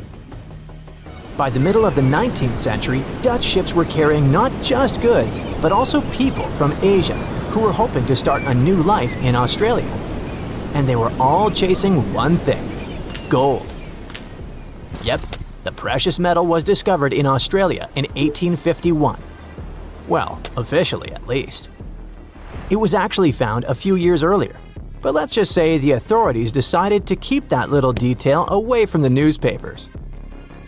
Anyway, the big public discovery happened in 1851 when an Australian gold prospector named Edward Hammond Hargraves led an expedition in the New South Wales region, and he chose to tell everyone about his find. And just like that, the gold rush began. News spreads fast, so people start arriving from everywhere: Britain, Ireland, Germany, the Netherlands, and also from China. It's estimated by that time around 20,000 Chinese had made their way to the goldfields in Victoria. By 1861, about 3% of the Australian population had been born in the Asian country. Most of them came from the southern region of Guangdong, which was going through a really tough time back then. They'd been through it all: foreign invasions, massive floods, serious food shortages, you name it. Many people had lost everything. Their money was gone, their homes destroyed. They couldn't even afford a bite to eat. There was no clear way out of the poverty they were stuck in. But then, word started to spread. There was a goldfield somewhere in a distant British territory. They heard stories from people all over the world going there, that it was peaceful, full of opportunity, and that the land itself had everything you could need. It sounded like a dream. Before long, they began calling it Xinjin Shan, or New Gold Mountain. So, many scraped together what little they had left to reach Australia and start over. It was a shot at a better life, a chance to lift entire families out of poverty. But getting there wasn't cheap or easy. They had to travel in huge ships, and the average trip from Guangdong province took about 3 months to reach Sydney or Melbourne. At some point, Australian authorities decided to impose a tax on Chinese arrivals. Every passenger who disembarked at Victorian ports had to pay a £10 poll tax. So what do you think happened? The routes changed, of course. Instead of docking directly in Victoria, ships began stopping in Robe, a town in the southeastern part of South Australia. From there, people would walk about 250 miles all the way to the goldfields just to avoid paying the tax. And this area is exactly where the Koning Willem de Tweede was discovered. Yep, our Dutch ship was found off the Robe coast, and it was one of many vessels that carried Chinese passengers to Australia. Now you can see why it's historically important, right? On the 16th of June, 1857, it brought around 400 people safely to shore so they could start their lives over. The ship itself didn't get a happy ending though. After dropping them off, it was supposed to continue its journey, but then a storm rolled in. So, the ship had to drop anchor and wait it out in Geechin Bay. The weather kept getting worse. The anchor began to drag, and by the 13th of June, it was completely lost. The captain, called Hendrik Geisen, had to act fast. He made the call to beach the ship in hopes of saving both the vessel and his crew. But there was a problem. The ship ran aground on Long Beach, about 3 miles east of Robe, and it started breaking apart quickly in the rough seas. The rest of the story is tragic. 16 sailors drowned when one of the ship's small boats turned upside down. Only 9 men made it out alive. Captain Geisen stayed aboard the wreck. He eventually reached the shore by clinging to a cask. Thankfully, people who were on the beach managed to pull him out of the sea using a rope. A few months later, things from the wreck were sold to a local man in Robe named Jacob Chambers for £225, which was a pretty big amount of money back then. And that's because people were able to save a good amount of stuff from the wreck, like the bell, some doors, and wooden planks from the hull. Those doors and some of the timbers were later used to build the Caledonian Inn, a historic 2-story stone hotel that went up in 1859. As for the bell, it was supposedly used at Robe Primary School for over 100 years, but researchers aren't so sure about that part. What we do know is that most of the ship's remains were still missing, until now. After 3 years of hard work, a team affiliated with the Australian National Maritime Museum believes they have finally found the Koning Willem de Tweede. The project kicked off in April of 2022, and its main goal has been to search for, locate, and carry out an archaeological survey of the shipwreck's remains. To do that, they mainly used 2 tools: underwater metal detectors and a marine magnetometer, a device that detects changes in the magnetic field of the seafloor. Soon, this technology started picking up a bunch of anomalies in the area where the shipwreck was believed to be. And by anomalies, I mean weird signals. Clues that something might be buried under the seabed, probably hidden under layers of sand or mud. They believe those signals were coming from the iron parts of the ship's windlass. That's a big winch at the front of the ship used to pull up the anchors. Some of those pieces were sticking up slightly from the seabed, along with a partially exposed iron frame. They also spotted a well-preserved wooden plank underneath the windlass, which suggests that more of the ship's hull is still down there, just buried under the sand. So why do they feel confident that this wreck is the Koning Willem de Tweede? Well, basically for 3 reasons. First, the location. The spot where they picked up those signals lines up with historical accounts of where the ship went down. And it just so happens to be the only known shipwreck in that part of Long Beach. Second, the size. The cluster of magnetic signals roughly matches the ship's documented length, which is about 140 feet. Third and last reason, they found pieces of Chinese pottery from the 1800s right on the beach next to the site. When you put all those facts together, it basically screams Koning Willem de Tweede. That's why the team feels so confident they've finally discovered this historic ship. But even though they have good reasons to believe it, more research still needs to be done, so they're planning future visits to the site to keep monitoring things. The goal is to check the ship's condition and look for more parts of the hull or artifacts that might get uncovered as the seabed shifts over time. Let's hope they get lucky next time around. There's a stretch of water that even the most experienced explorers fear. No matter what season you choose to cross it in, you risk meeting face to face with waves that can reach as tall as the Hollywood sign. I'm talking about the Drake Passage, the waterway connecting the Pacific Ocean to the Atlantic Ocean, stretching from Cape Horn at South America's southernmost tip to Antarctica's South Shetland Islands. It's about as wide as the distance from London to Berlin and takes up to 48 hours to cross. Some sailors compare getting on the other side to going to the moon. That's how challenging it is. Even the man who discovered it, Sir Francis Drake, never sailed these waters because they seemed too dangerous to him and opted for a calmer, although longer, Strait of Magellan. The passage took the lives of around 20,000 sailors and over 800 ships. Tourists who want to see Antarctica cross the Drake Passage on a regular basis, although it's still often called the world's most terrifying ocean crossing. The Antarctic Peninsula, where travelers go, isn't really part of Antarctica itself. It sticks out and points towards South America like two fingers almost touching it.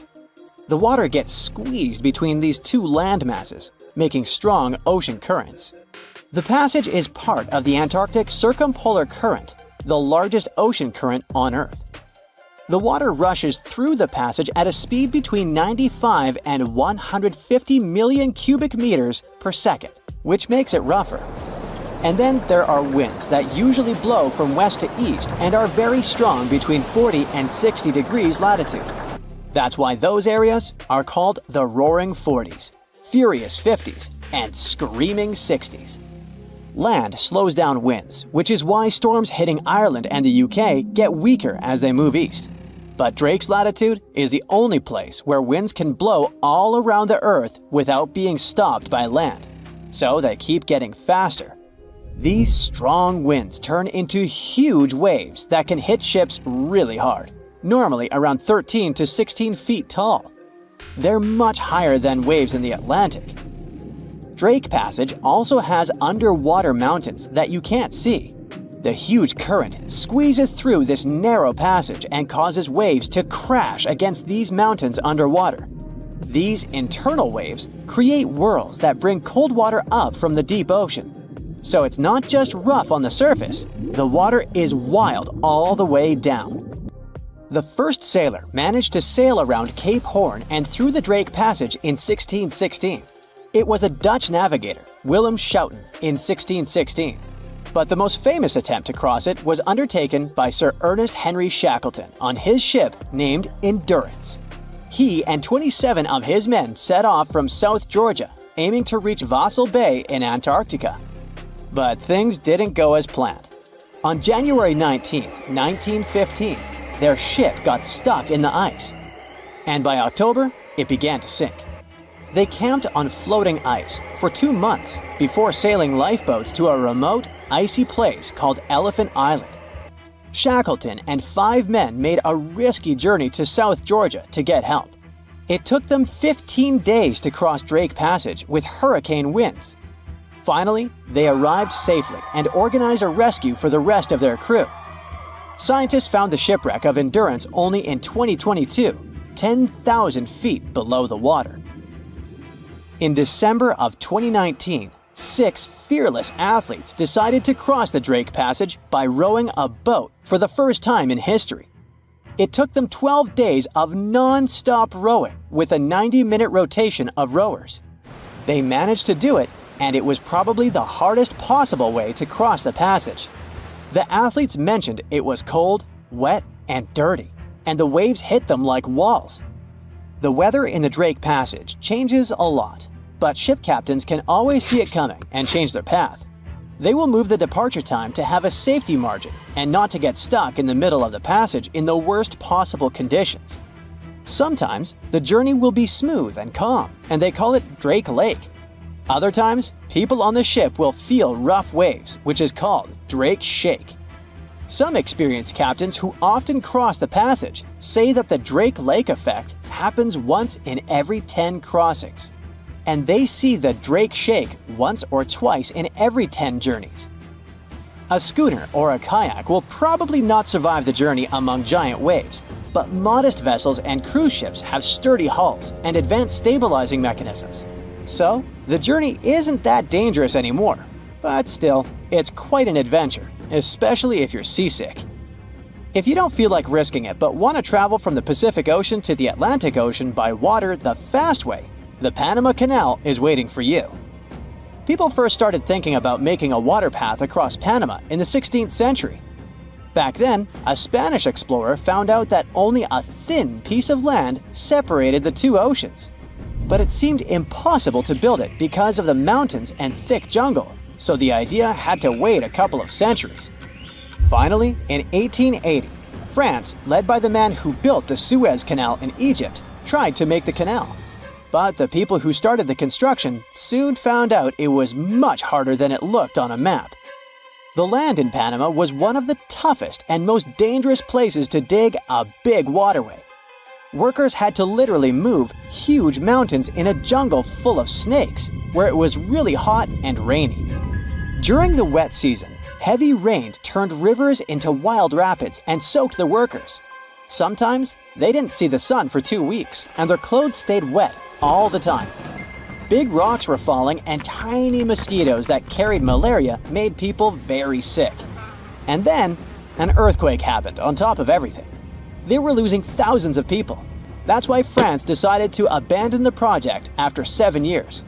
Then, the United States bought the French assets in the canal zone and finished it by 1914.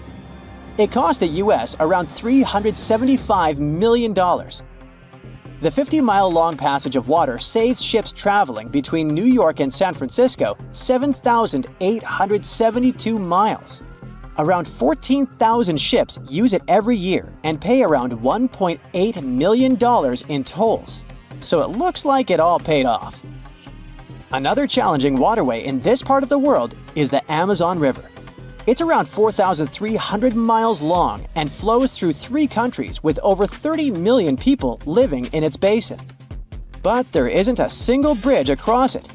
The river has many marshes and soft soils, so engineers would need to build very long bridges and very deep foundations, which costs a lot of money.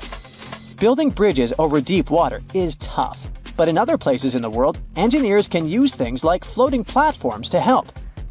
The river's path and water levels change a lot during the year. During the dry season from June to November, the river is usually 2 to 6 miles wide. But in the wet season from December to April, the river can become as wide as 30 miles. And the water level can rise by 50 feet. That's why they can't build floating bridges or pontoons. The riverbanks are made of soft dirt that moves and erodes with the seasons, and it makes things even harder. It would have to be an absolutely unique project to overcome all these challenges. Luckily, there's no pressing need for a bridge across the Amazon right now. The river mostly goes through areas that are sparsely populated, so there aren't so many major roads to be connected by bridges.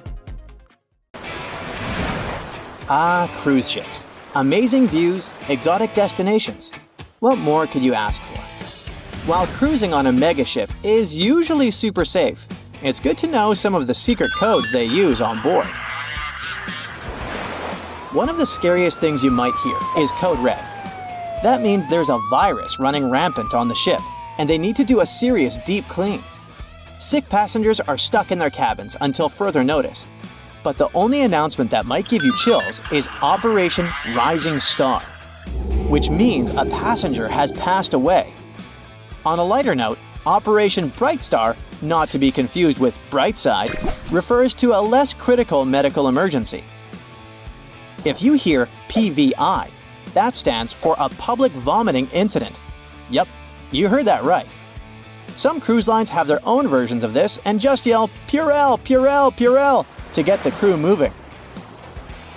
There are tons of codes to keep track of, and let's be real, it's hard to remember them all, especially if you're not cruising all the time.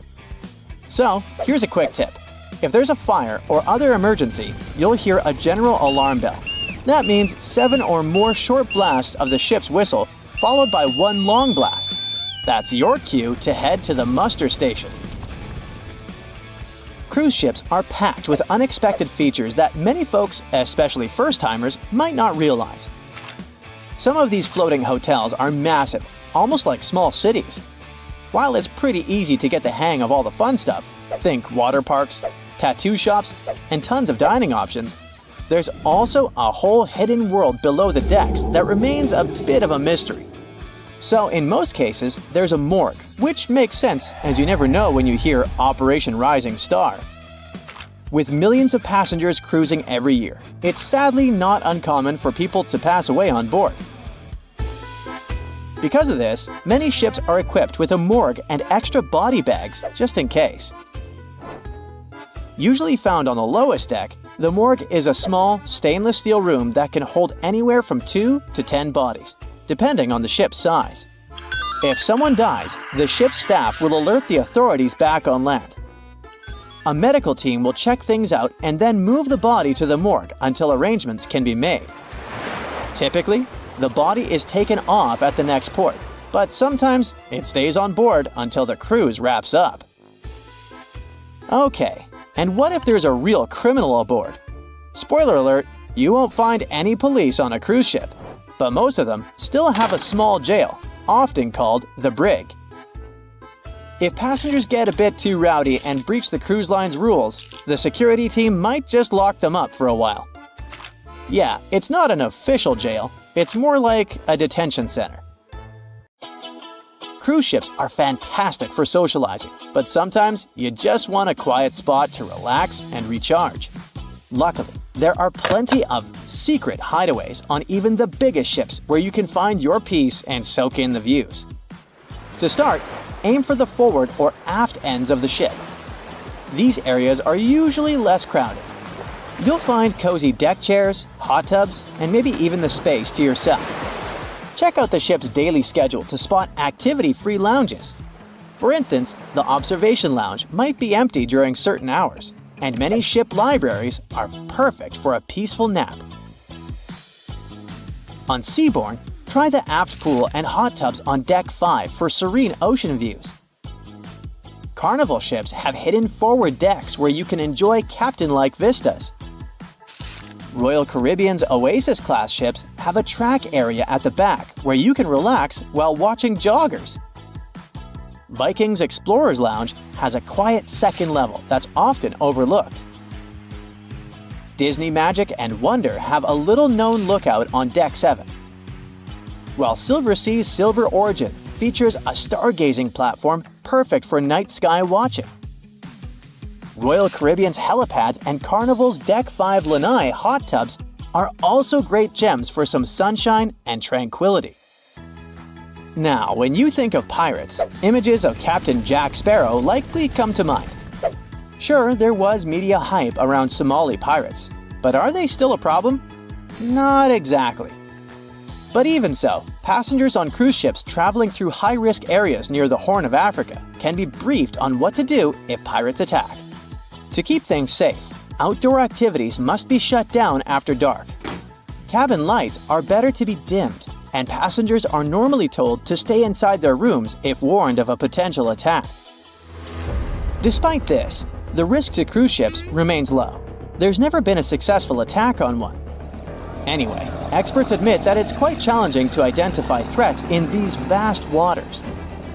While small pirate boats might be faster, larger cruise ships can usually outrun them and have structural features that resist boarding attempts. Measures like razor wire and fire hoses are among the defenses cruise lines employ to keep passengers safe. Though cruise lines stay tight-lipped about their specific strategies, ensuring passenger safety remains their top priority. Also, when you board your cruise ship, there are some key terms you should know about the layout. The front is called the forward, and the back is the aft.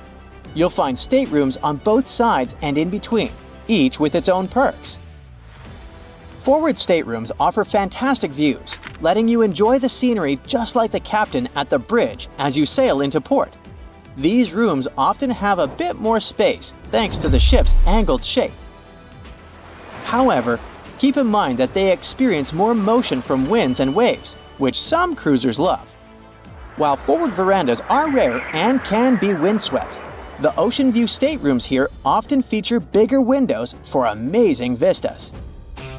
On the flip side, aft staterooms provide stunning views of the ship's wake and great sights as you leave port.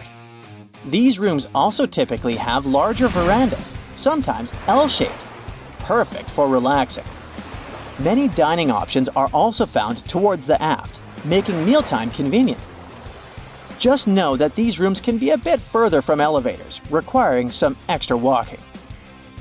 Don't forget to check the ship's deck plan before booking. If noise is a concern, avoid staterooms near busy areas.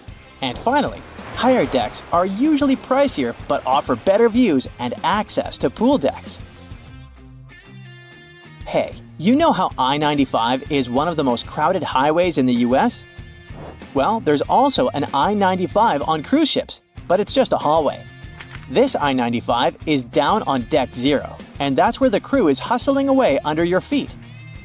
It's the crew's lifeline, where they do their laundry, hit up the nurse if needed, transfer your luggage, and sneak back into their tiny cabins for a breather. Now, if you romanticize working on a ship, let me try to talk you out of it, especially if you're into food. You won't be treated for leftover stuff. These are just rumors circulating online.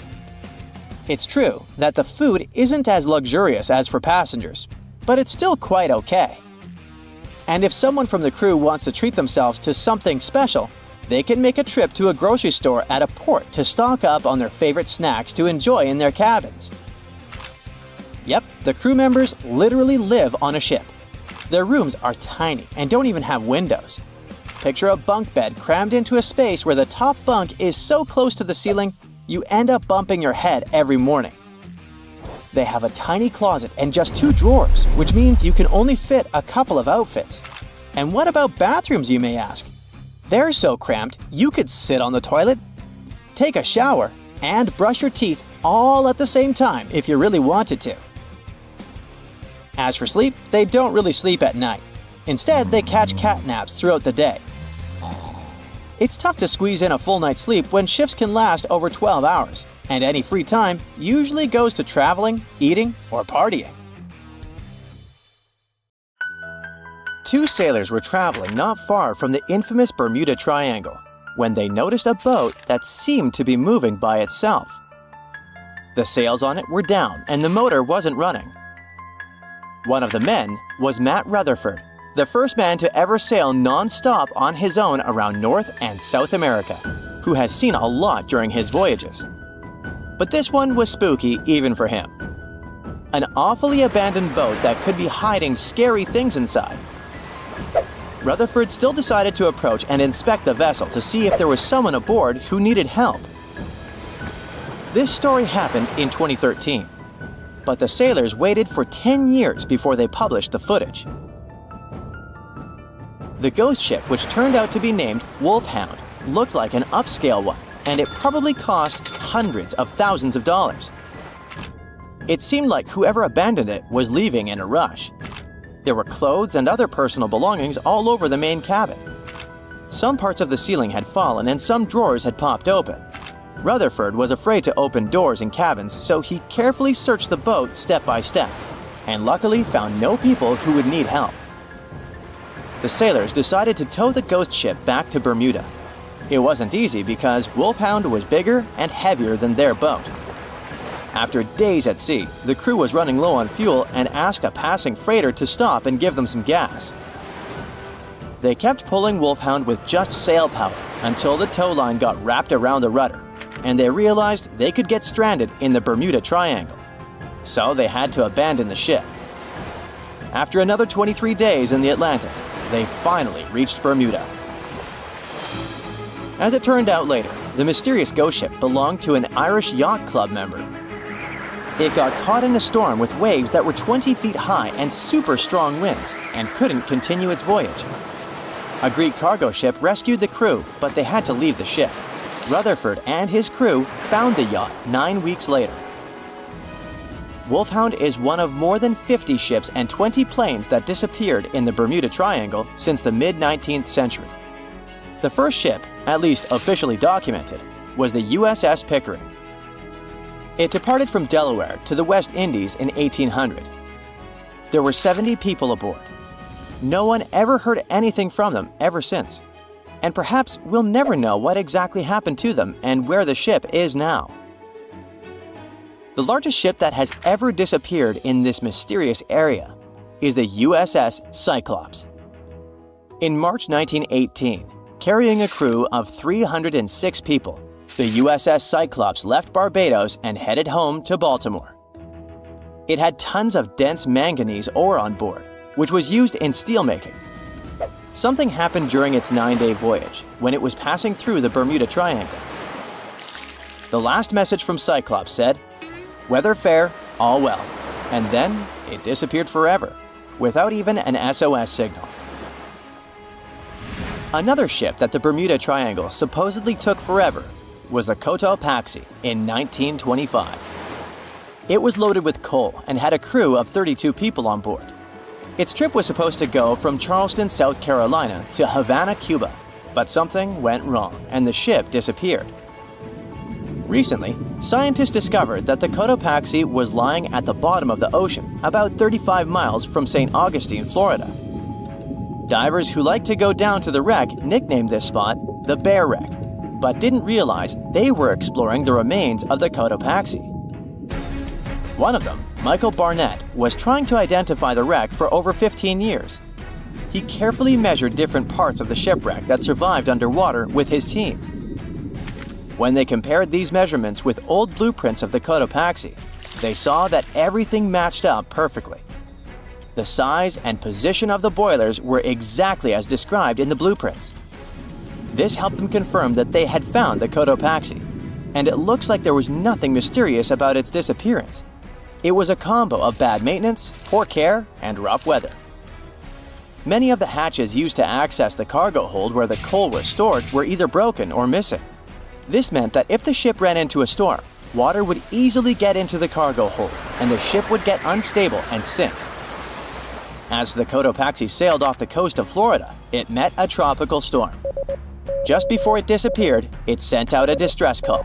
It was near St. Augustine, so all the puzzle pieces fell into one place. People have come up with all kinds of ideas to explain what might be happening in the Bermuda Triangle. The wildest one is that spaceships from other planets are taking these ships and planes away. Or maybe it has something to do with the lost city of Atlantis, a legendary underwater city. But there are also more rational explanations, such as the fact that this area often has wild and unpredictable weather, with sudden storms and water spouts. For hundreds and hundreds of years, sailors have told stories about giant rogue waves that seem to come out of nowhere in the open ocean. It sounded like a tale in the past, but in the last 20 years, satellites have spotted these freak waves, some of them reaching over 100 feet tall. Storms from the Gulf of Mexico can hit the Bermuda Triangle area and create such rough and unpredictable waves. Scientists built a model of the USS Cyclops and put it in a wave simulator. They say that even a rogue wave 50 feet tall would be enough to flip over that ship. It had a flat bottom and was less stable and more likely to tip. There are also lots of hills and deep valleys on the ocean floor, which can be dangerous if a ship isn't navigating carefully. Sometimes things can go wrong with engines, communication systems, or other equipment. If a plane or ship has a mechanical problem far from land, it can be really hard to get help quickly, especially if rescue teams are far away. The Bermuda Triangle also has magnetic anomalies, so in some parts of it, the compass might point in the wrong direction. And then there are human mistakes, like misjudging distances, making wrong turns, or not listening carefully to directions. This is what happened to Flight 19, a group of planes that went missing. The leader of the flight, Lieutenant Charles Taylor, decided to fly into bad weather without all the equipment they needed. He was also tired, so it was really hard for him to make good decisions. Disappearances in the Bermuda Triangle don't really happen more often than in other parts of the Atlantic Ocean, where a lot of ships and planes travel. They just attract more attention and talks. You still won't find the Bermuda Triangle on any map, and it doesn't have official borders. So we might never be able to solve its mystery because we can't be sure it even exists. But maybe we need to be worried about another Bermuda Triangle, the one up in space. This space triangle doesn't make things completely disappear, but it messes with the equipment on the spacecraft, causing glitches and makes things stop working for a while.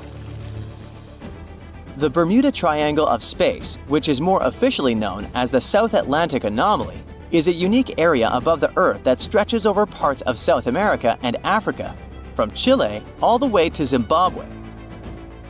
It sits right where a part of Earth's magnetic shield is weaker than usual. When a satellite passes through this area, thousands of high-energy particles, especially protons, hit every square inch of it every second. To keep satellites safe from this radiation, space agencies often put them in sleep mode when they pass through the SAA. The Hubble Space Telescope passes through the SAA about 10 times a day and spends about 15% of its time in sleep mode because of this anomaly. Even astronauts on the International Space Station, ISS, which also travels near this zone, have to be careful about radiation. Parts of the ISS, like the kitchen and sleeping areas, have extra shielding to protect them.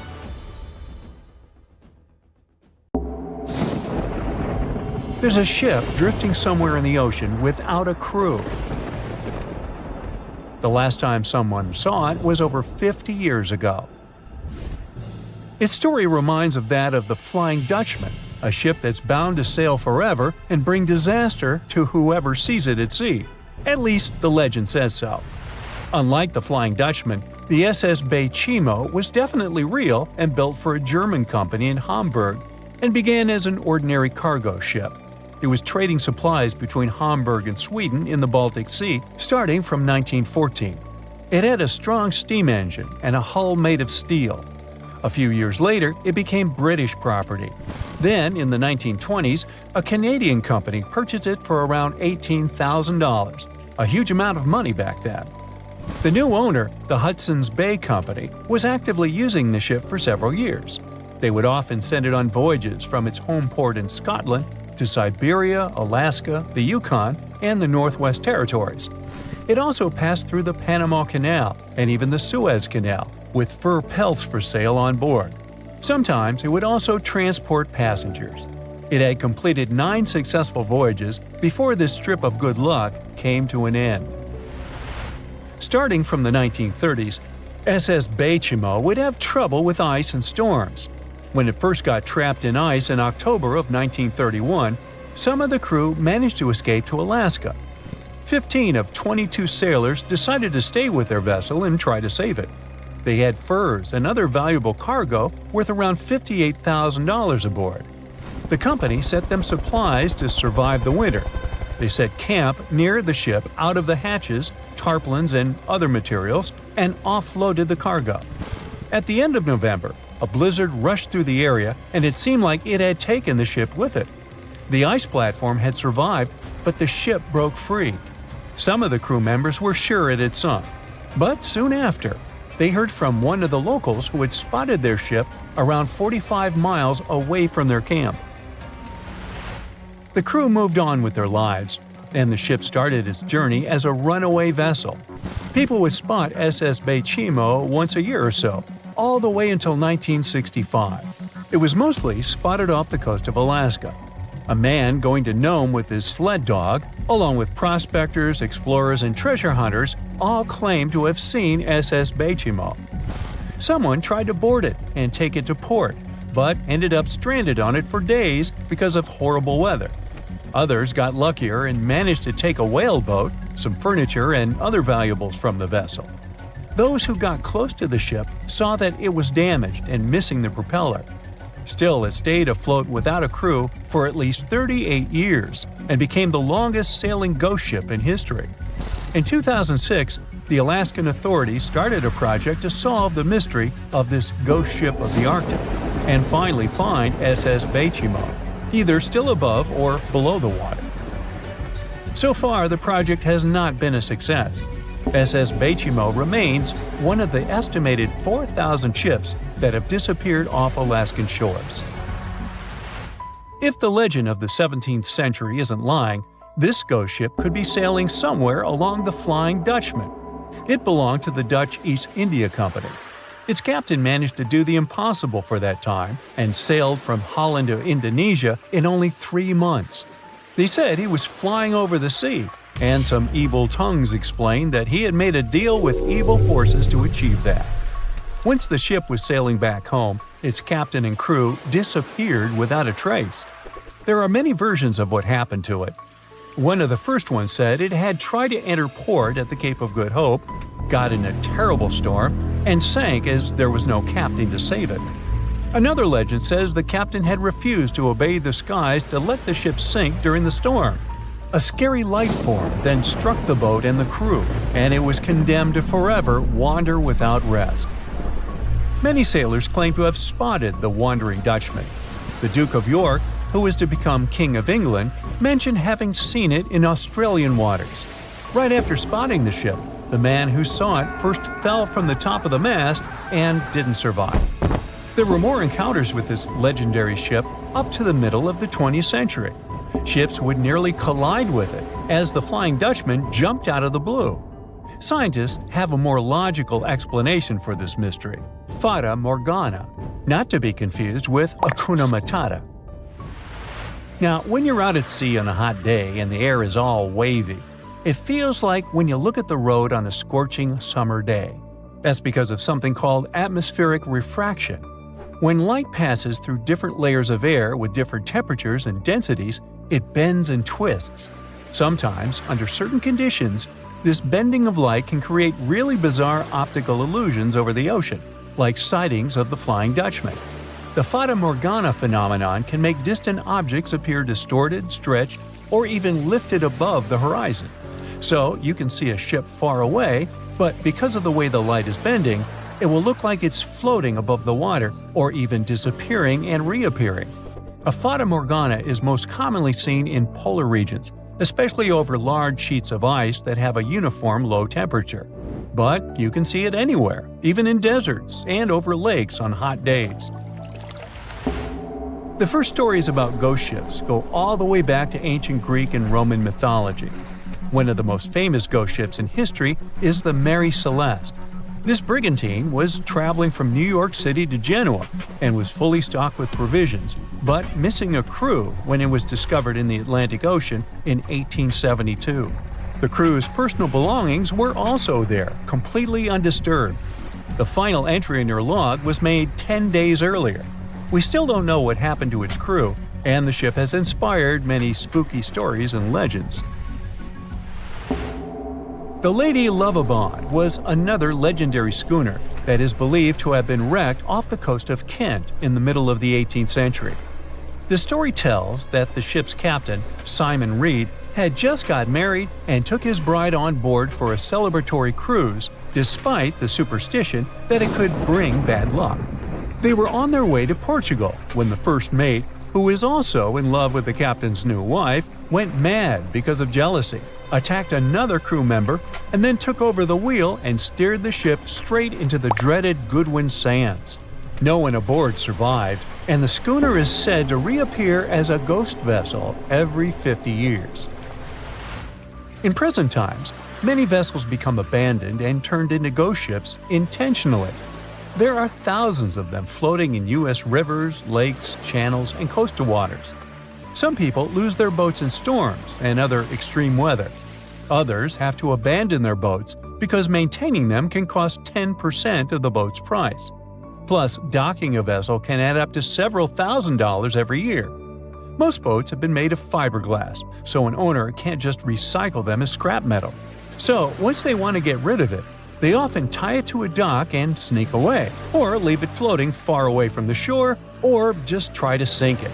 When ghost ships sink in shallow waters, they can cause damage to coral reefs, mangroves, marshlands, oyster habitats, and wetlands. Plus, they can collide with unsuspecting regular ships and cause real trouble. So, don't do that. Enough said. What is a boat doing in the middle of a desert? You would expect to find a seagoing vessel closer to shore. This is the question archaeologists have been asking for decades. In 1988, there was a storm near one of the most important archaeological sites in ancient Egypt. A wooden structure emerged from the sand. It was hollowed out by termites. Scientists were determined to solve its mystery. In 2000, they began excavating the site near Abydos, Abydos. An American team of experts soon discovered a boat that was 70 feet long, and it wasn't alone. In total, there were 14 boats neatly resting next to each other. It was impossible to completely dig out the boats because of their poor condition. Luckily, the wood was preserved enough to get a sample. Analyses revealed that the boats were around 5,000 years old, the oldest fleet in human history to this date. The time of their construction predates the pyramids at Giza by half a millennium.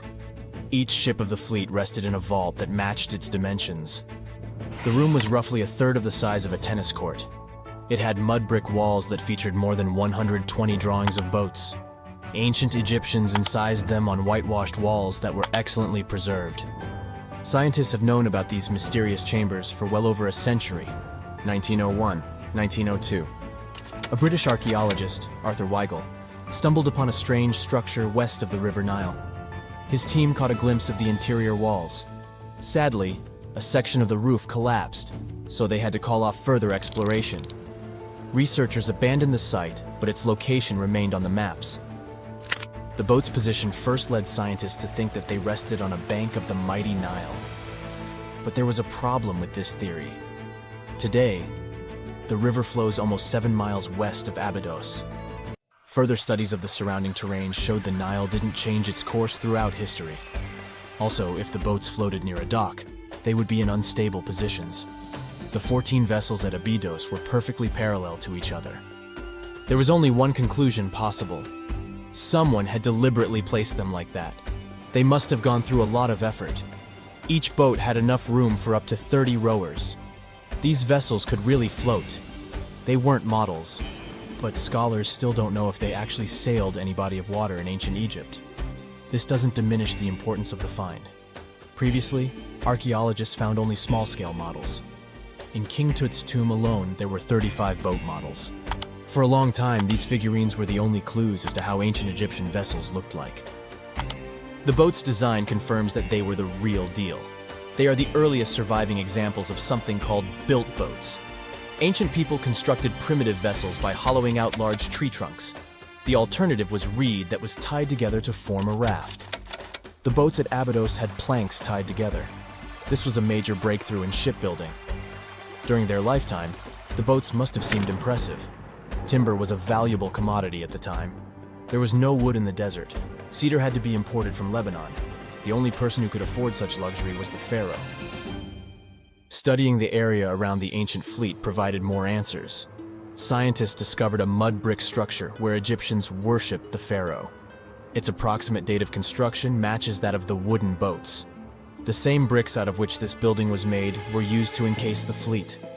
At the time of their construction, the rooms they were stored in had a ceiling.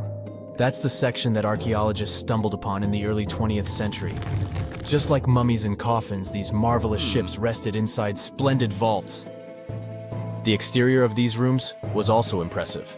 The outer walls originally had a plaster of white limestone. It reflected sunlight. In the desert sun, the structure housing the boats must have shone from miles away. Ancient Egyptian builders used the same technique to cover the pyramids 500 years later. Today, their surface looks jagged, but it wasn't always like this. When they were constructed, the pyramids had a top layer of fine white limestone. Their surface was smooth and it gleamed in the sunlight. Instead of stairs, the outer layer of the pyramids was more of a sleek ramp.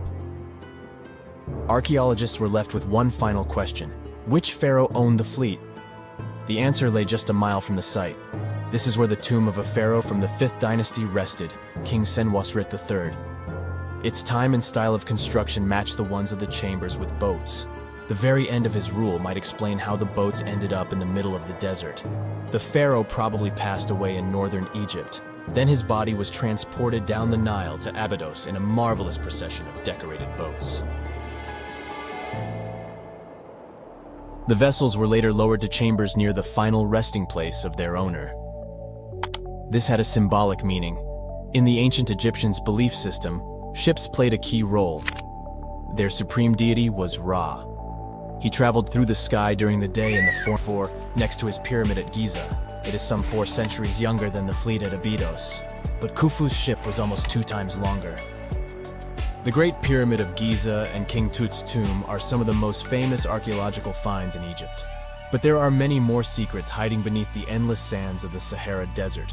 Recently, 2020, archaeologists found a lost city there. They have labeled it as the most important discovery since King Tut's tomb, 1922. The city of Aten is some 3,000 years old. Historians hope it will give them a unique insight into the everyday life of ancient Egyptians. The famous archaeologist and Egyptologist Zahi Hawass proclaimed the site a lost golden city. Aten sits some 300 miles south of Egypt's capital, Cairo. It is close to the famous Valley of the Kings. Archaeologists first found sections of mud brick walls that spread out in all directions. They discovered complete rooms with tools of everyday life inside. The research team unearthed a bakery, a residential neighborhood, and an administrative district. They all date back to the time when the Egyptian civilization was the wealthiest in its long history. They were also the first to make objects from iron. In 1911, scientists found a set of iron beads near a village in Lower Egypt, El Gerza. These are the earliest known iron artifacts. The discovery is literally out of this world. Ancient people made them by beating into shape a piece of a meteorite. The 9 beads were once part of an ornate necklace. They are now blackened and corroded, which is perfectly normal for a piece of jewelry that is over 5,000 years old. They consist of an iron-nickel alloy. Researchers were impressed by the skill of ancient jewelers who processed the beads. Their craftsmanship is more impressive when you think that they didn't know the stellar origins of the material. The Great Pyramid of Giza also has a remarkable feature. An international research group investigated the electromagnetic response of the structure to radio waves. They found that the pyramid has the ability to concentrate electromagnetic energy inside it. This occurred inside its chambers as well as under the pyramid's base. It contains an underground, unfinished chamber. It seems that the electromagnetic response is connected with the properties of limestone, the Great Pyramid's main building material. The research results might have a practical application. The way solar cells and nanosensors function could be improved by this remarkable find. Picture this. You're planning your dream holiday, but instead of going to a tropical beach or a bustling city, you're thinking about going to space. Imagine yourself floating, weightless, looking down at Earth from a whole new perspective. The beauty and wonder of our planet become even more evident when you're viewing it from a distance. And now, this dream can come true. Yes, you heard that right. Space tourism.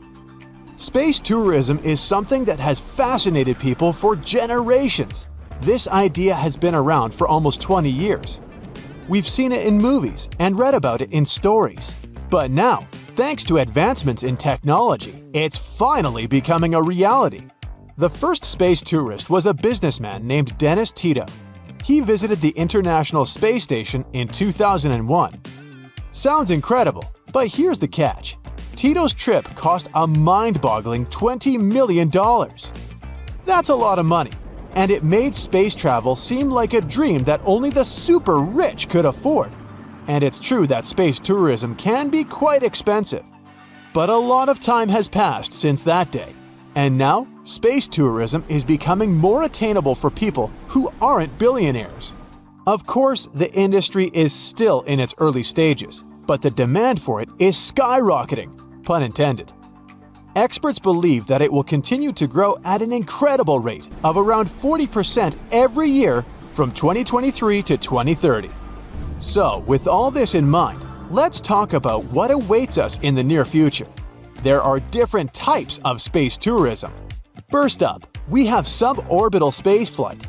It's the trip where you reach an altitude of over 300,000 feet, which is way higher than any airplane can go. In fact, it's so high that you cross a special line called the Kármán line, which marks the boundary of outer space. How cool is that? So it's basically like a quick jump into space and back. So let's talk a bit more about suborbital spaceflight. Imagine you want to go on vacation to Sydney, but you live in London. Normally, it would take you about 22 hours to get there by plane. That's a really long time to sit on a plane.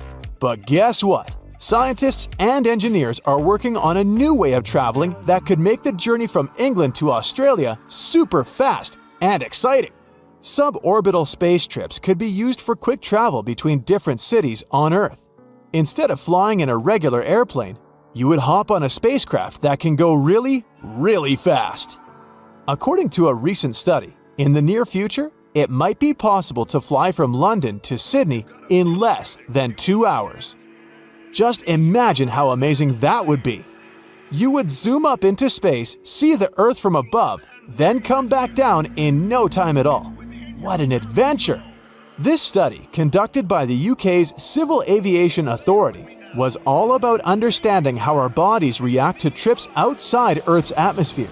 To figure this out, the researchers needed some brave volunteers. They recruited 24 healthy people between the ages of 32 and 80. These volunteers were taken to a special training facility called an RAF centrifuge in Cranwell.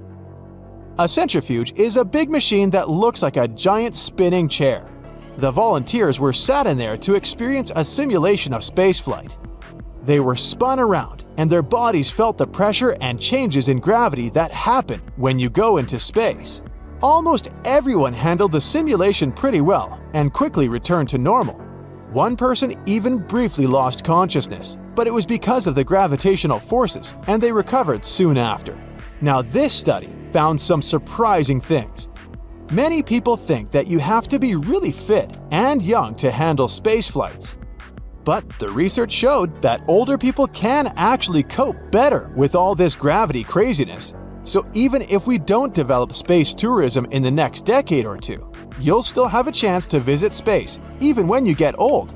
Right now, there are two big players in the suborbital spaceflight game: Virgin Galactic and Blue Origin. Both of these companies have rocket-powered systems that can take up to 6 passengers on a thrilling ride. Virgin Galactic has already had 4 successful flights, but they recently ran into some financial trouble. On the other hand, Blue Origin has flown 32 passengers on their new Shepard rocket. The catch is pretty obvious. Right now, space tourism is super expensive. Companies can charge a whopping £350,000 per seat for these flights. But don't worry, things are about to change soon. Experts believe that space tourism will grow in the coming decades. It will be kinda similar to what happened to airplanes. Right now, the cost of a quick trip to space is very high.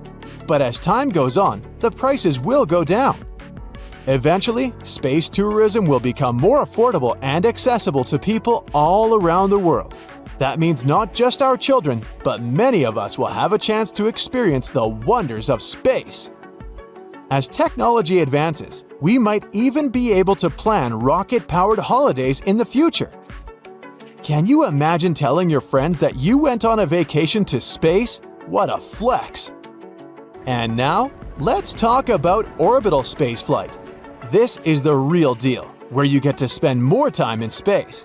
Instead of just a few minutes, you can spend anywhere from a few days to over a week up there. And we're not talking about a measly 300,000 feet anymore. We're talking about going over 1.3 million feet high. So whether you're up for a quick jump into space or a longer adventure orbiting our planet, space tourism has something for everyone. Sky is no longer the limit. But space tourism isn't all fun and games. There are some challenges we need to consider too. First off, let's talk about the environment. Launching spacecraft and rockets takes a lot of energy and can create air and noise pollution. This can seriously harm our atmosphere. We don't want to trade a cool space trip for a damaged planet, right? Next, there's the issue of safety. Space travel is still risky, and accidents can happen. Even with safety protocols in place, there's always a chance of something going wrong. And if it does, the consequences could be really, really bad. Yikes! Space debris is another concern. Every time a spacecraft is launched, it leaves behind debris that can stay in orbit for a long time. As more launches happen, the amount of debris keeps growing. This can cause problems for other spacecraft, and even small pieces of debris can cause damage. Space travel also requires a lot of resources like energy, fuel, and materials. Using up these resources too quickly could have long-term consequences for our planet and future generations.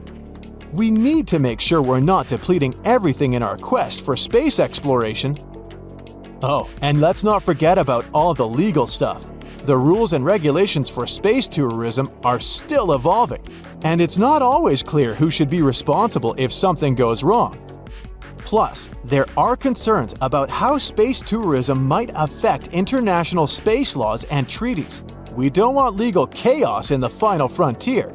And finally, to achieve our dream of taking spaceships like planes, we'll need better infrastructure and logistics.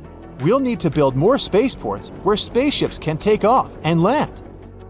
But don't worry, scientists are actively working to solve these problems. Remember, it's not just us who are excited about space tourism, even governments are joining the fun. Many countries are investing in space tourism too. It's a global phenomenon. So even though there's still a lot to develop in this industry, it's pretty obvious that the aviation industry might go through a big revolution. Traveling long distances would become much quicker and more exciting. And judging by the way development is going, the first big breakthrough in this area will be made in North America. So, get ready for a new era of travel. What an exciting time to be alive, right? The universe is calling, and it's time for us to answer. Stay tuned! The movie Jaws came out in 1975, and since then, people have been terrified of sharks. Some people fear seeing a great white's head come out of their showers, not to mention the fear of running into one at your local pool. Of course, none of this is actually possible, but some other scary shark stuff is. Like, yes, sharks can attack boats. They probably won't sink one. It depends on the size of the shark and the size of the boat. Today, we're diving deep into the facts and myths about the sea's biggest predator.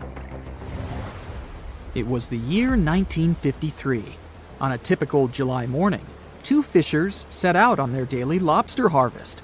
They took their white-hulled dory out to sea off the coast of Cape Breton Island in Nova Scotia, Canada. Since it was the lobster season, the sea was dotted with several dories spread out across the water. But that day, something strange happened. As soon as they put the dory at sea, they noticed a large dorsal fin chasing after their boat. They were surprised to see that the shark would follow their boat's every move. For an entire week, they took out their white dory from the harbor, and the shark followed them around.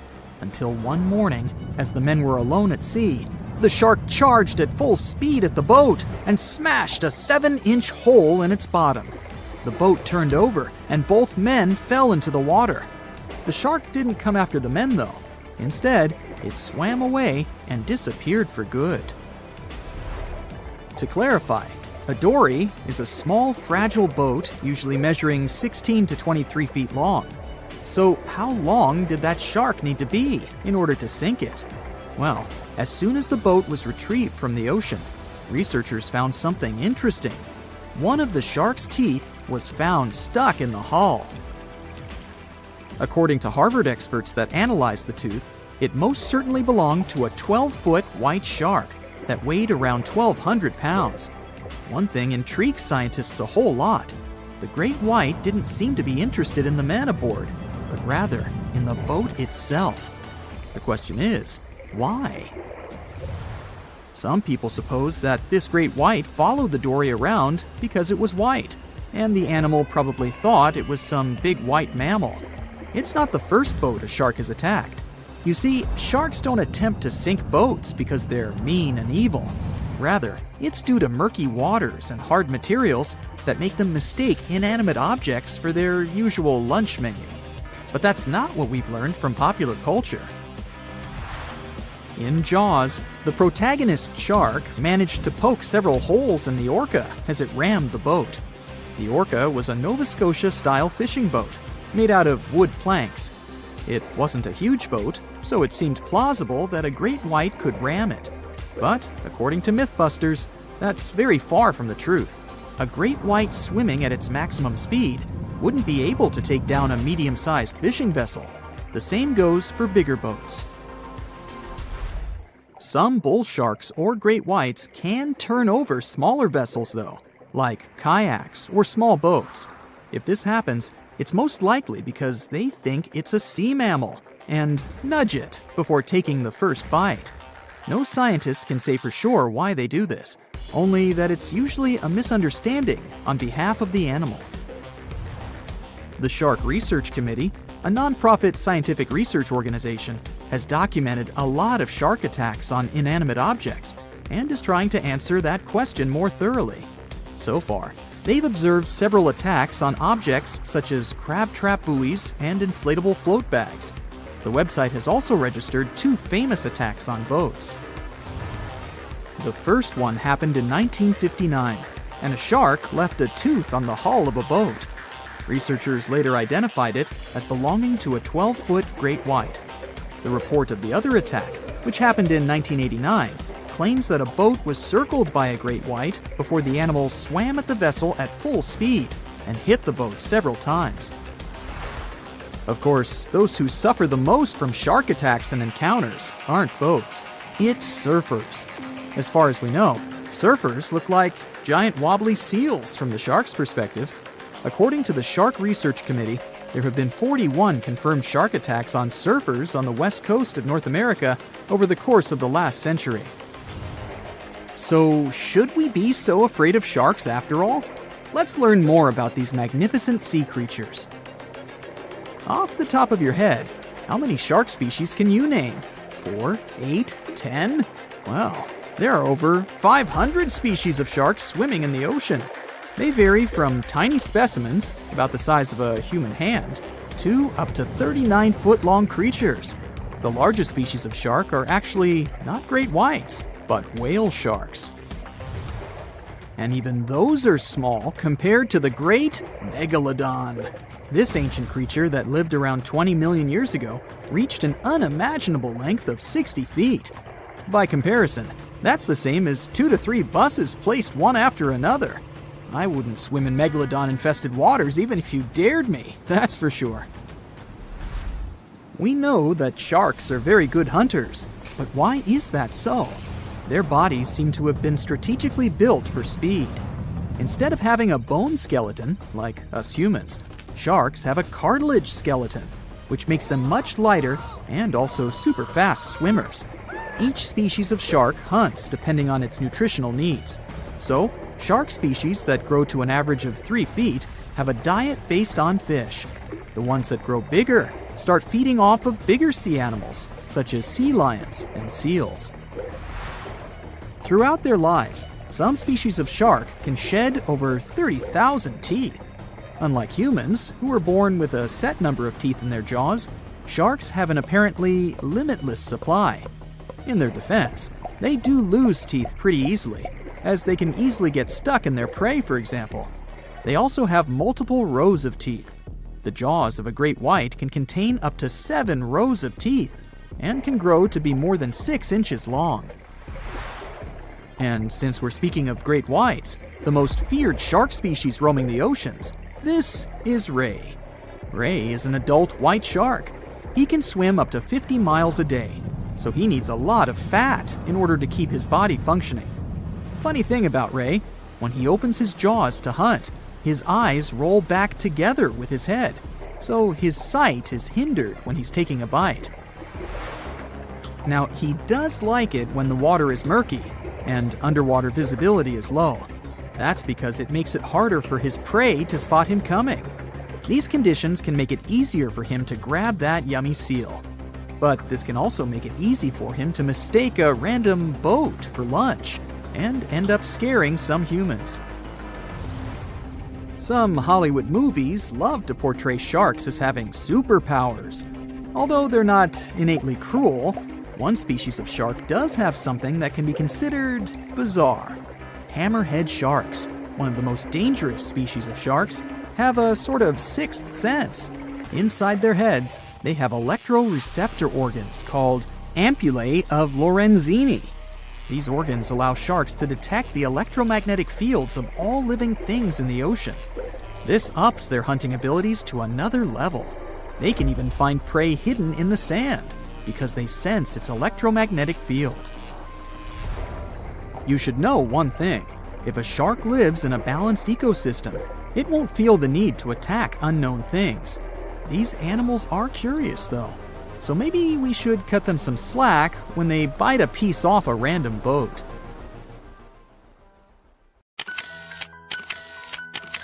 At the beginning of the 20th century, somewhere off the coast of West Africa, a German steamship was leaving the port. Suddenly, the weather got worse, and the vessel entered a thick fog. The sailors ran aground on a sandbank close to the shore. Luckily, no one was hurt, and they were even able to save their precious cargo. But the ship was stuck in the sand for good. And it was not alone there. Nearly the entire length of the western coast of Namibia is called Skeleton Coast. If the name sounds scary, that's because it is. This 976-mile-long beach line is among the most dangerous places on Earth. The local Bushman tribes believe that their supreme deity made this land when it was angry. The Portuguese were the first Europeans to set foot in Namibia in the 15th century. And yep, they didn't like Skeleton Coast either. Portuguese explorers thought this land presented the gates to the underworld. This is the place where the Namib Desert meets the Atlantic Ocean. It might be dangerous, but it's actually beautiful. Plus, it's a UNESCO World Heritage Site. If Skeleton Coast had a PR manager, they would quit on the first day on the job. The area is not exactly tourist-friendly because of its geography and history. Beneath the sand and the waves, there is a secret ocean currently lurking for unsuspecting sailors. It's called Benguela Current. It flows towards the north along the coast of southern Africa. This part of the Atlantic is rich in marine life, but the current's land neighbor isn't that happy with the deal. This arid climate created the Namib Desert, one of the driest regions on Earth. And that marine life I just mentioned? It's sharks. 11 species of them to be exact. And yes, the great white decides to pop by once in a while. So far, we've got a desert landscape, strong currents, and sharks. Not a place for a beachside resort, definitely. But if someone ends up on Skeleton Coast, will they know they're in danger? Don't worry, they will. The beach is littered with wrecks of all sizes and shapes. If you remember that German ship I mentioned in the very beginning, its massive and rusted stern is now sticking out from the desert sand. There are some 500 wrecks in total scattered along the coast, and it's a mixed crowd, from Portuguese galleons centuries old to ships that ran ashore here in the 21st century. A modern fishing ship called Zela India managed to slip from its tow rope in 2008 and ended up on Skeleton Coast. Okay, it didn't escape on its own. It had some help from the elements. But it's better to be a tourist attraction on a beach than to be broken up for scrap. That's where the trawler was originally going, poor thing. Skeleton Coast's most famous inhabitant, to call it such a place, is the wreck of the Dunedin Star. The British cargo liner ran aground here in 1942. The massive rescue operation that followed reveals why it's so dangerous for sailors to end up here. The rescuers managed to save all of the crew and passengers, but at a heavy price. An aircraft and a tugboat were lost in the process. It took the last of the rescuers a full 2 months to return home to Cape Town. Why, you might wonder? One look at the map of the region reveals the reason. It's an endless sea of yellow, which is the sand. There are so few roads here, so Skeleton Coast is hard to reach by land. There are also legal obstacles. You need a special permit to drive into the area. But the skeletons in the name of the area don't only refer to ships, they also stand for animal bones. Most of these belong to whales and seals. Many animals have adapted to the area, so lions and hyenas roam the coastline in search of a meal. Yeah, now there are hungry lions as well, as if those sharks weren't enough. Other animals with a temporary residence on Skeleton Coast include elephants, cheetahs, leopards, and giraffes. In 1971, the Namibian authorities established a national park here, but except for surfers, after an adrenaline rush, they don't get many visitors. You can understand why. The Namib Desert is the oldest desert in the world, and it's not very tourist-friendly either. Those who travel to the region should pack sunscreen and a warm winter jacket. A weird combo, right?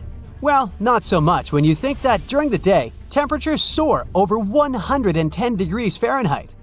At night, the air temperature drops below freezing. What a climate roller coaster!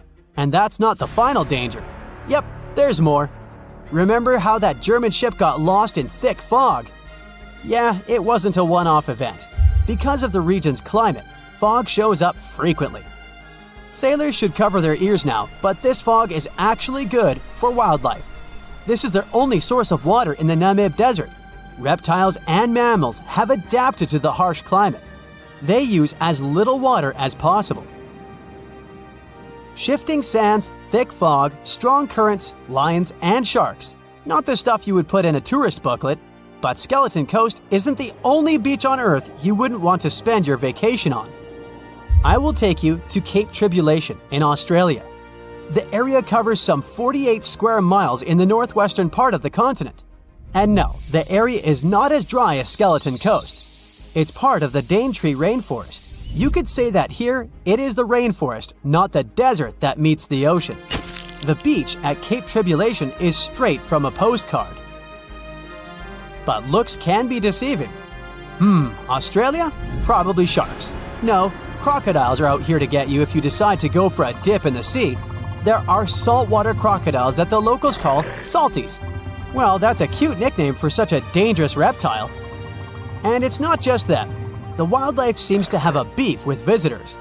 From October to June, the waters around Cape Tribulation are full of box jellyfish. Their venom affects the human cardiovascular system. When touched by a jellyfish out at sea, swimmers won't have enough time to reach land for help. Vinegar helps neutralize the sting, so you might want to keep a spare bottle in your luggage. Crocodiles and jellyfish sound dangerous, but there's one more animal you should look after. It's the wild boar. It might sound funny, but you won't laugh when you're being chased by one of these across the beach. 21 million wild boars live in Australia. They're mostly active at night, making it even more dangerous if they charge at you. The best defense is running in circles. Wild boars can't cut corners well. That's probably why we don't see many of them taking up careers as race drivers. Cape Tribulation has one last danger installed for you, and it's not an animal. Out here, even the trees are plotting against visitors. The stinging tree got its name for a reason. If you try to pick one of its beautiful red berries, it'll fight back. Its prickles are like tiny glass shards. The less than pleasant effect on your skin will last for a month. Then there is this wait a while bush. Who keeps naming them like this? This long vine has spikes that grab hold and just don't let go.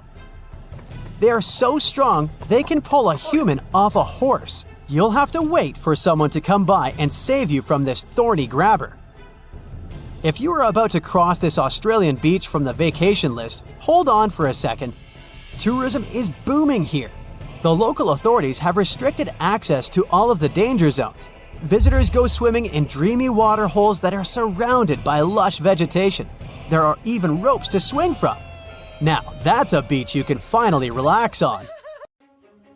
If I asked you to name the most famous shipwreck of all time, you'd go with the Titanic, right? The Atlantic Ocean, the hope for new life, heartbreaking love stories. It had it all to become a blockbuster. But I guess you've never heard of SS Princess Alice that submerged in the sewage of the River Thames, taking between 600 and 700 lives with it. Life in 19th century Victorian London wasn't easy, especially for working class folks. Affordable public transport and bank holidays made it a bit easier. The people could escape to the coast on a train or pleasure boat, even if it was just for a day. Sheerness on the Isle of Sheppey in Kent started as a fort under Henry VIII and then grew into a bustling town with a dockyard. When they added a railway station in 1863, it became a prime destination for day trippers and holidaymakers. Seaside promenades, charming piers, and a whole bunch of fun stuff to do by the sea. It had it all. A bit inland along the River Thames, you had the Rocherville Gardens.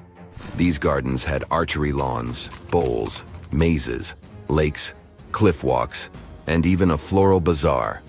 Plus, there was an aviary, a bear pit, and a skeleton of a lost whale that had taken a wrong turn in the Thames.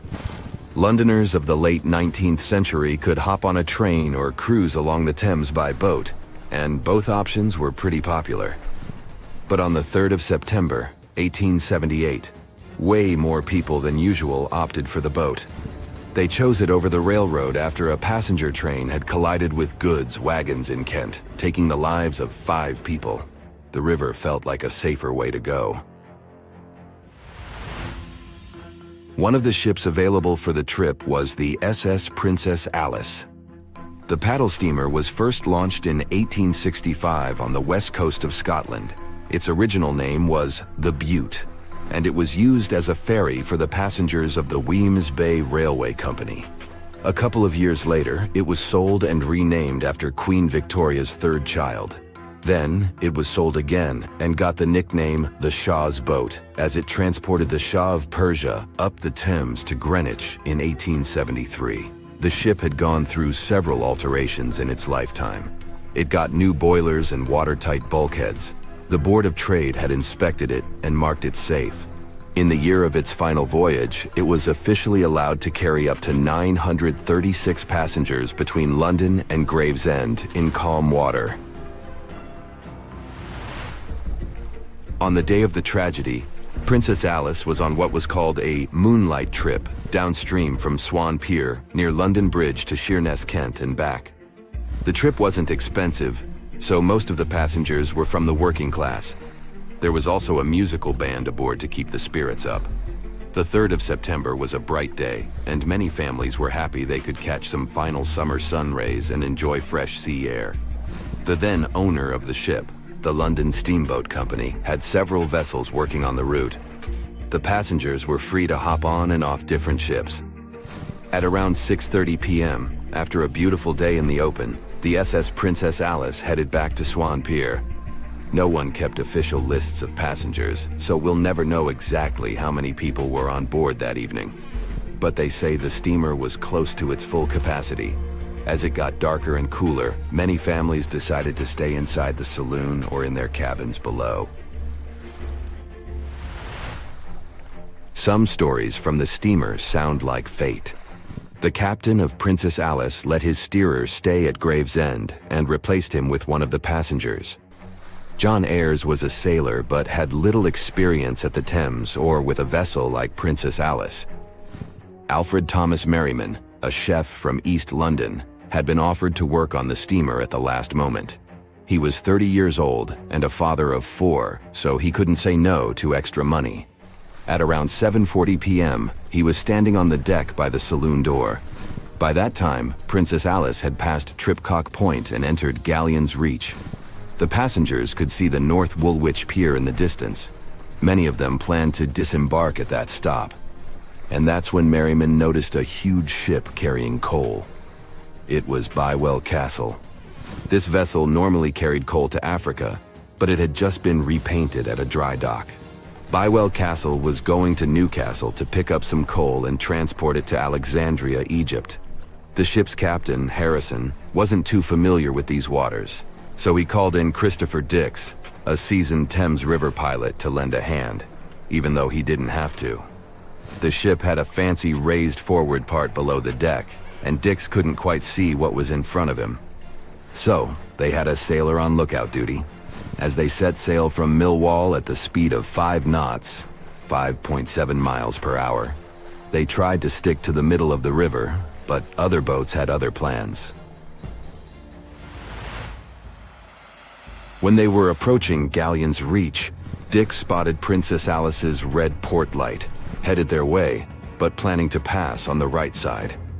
At the same time, Grinstead, the captain of Princess Alice, was going against the river's flow, trying to find the smooth waters on the south side.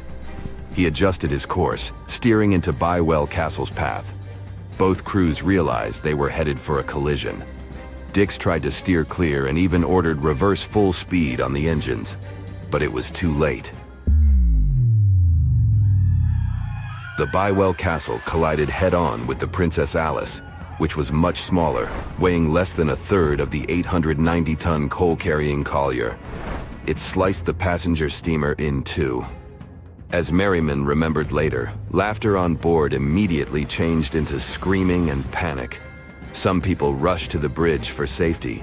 Merriman hurried to the captain, asking what to do next. The captain's response was grim. "We are sinking fast. Do your best." The ends of the steamer went high into the air, and the middle just sank, taking passengers with it. Those unfortunate ones who were below deck were tragically trapped. The impact caused tons of untreated sewage to gush from outlets near the collision site. The water became a frothy mess of unprocessed waste with a horrible odor. It was potent enough to make even the most resilient sailors retch. Amid the chaos, passengers struggled for life in the contaminated water. They inhaled lungfuls of hazardous waste without knowing. The crew aboard the Bywell Castle sprang into action. They dropped ropes from their deck, urging Princess Alice's passengers to climb aboard. Anything that could float, from planks to barrels, was tossed into the water to serve as flotation devices for those in need.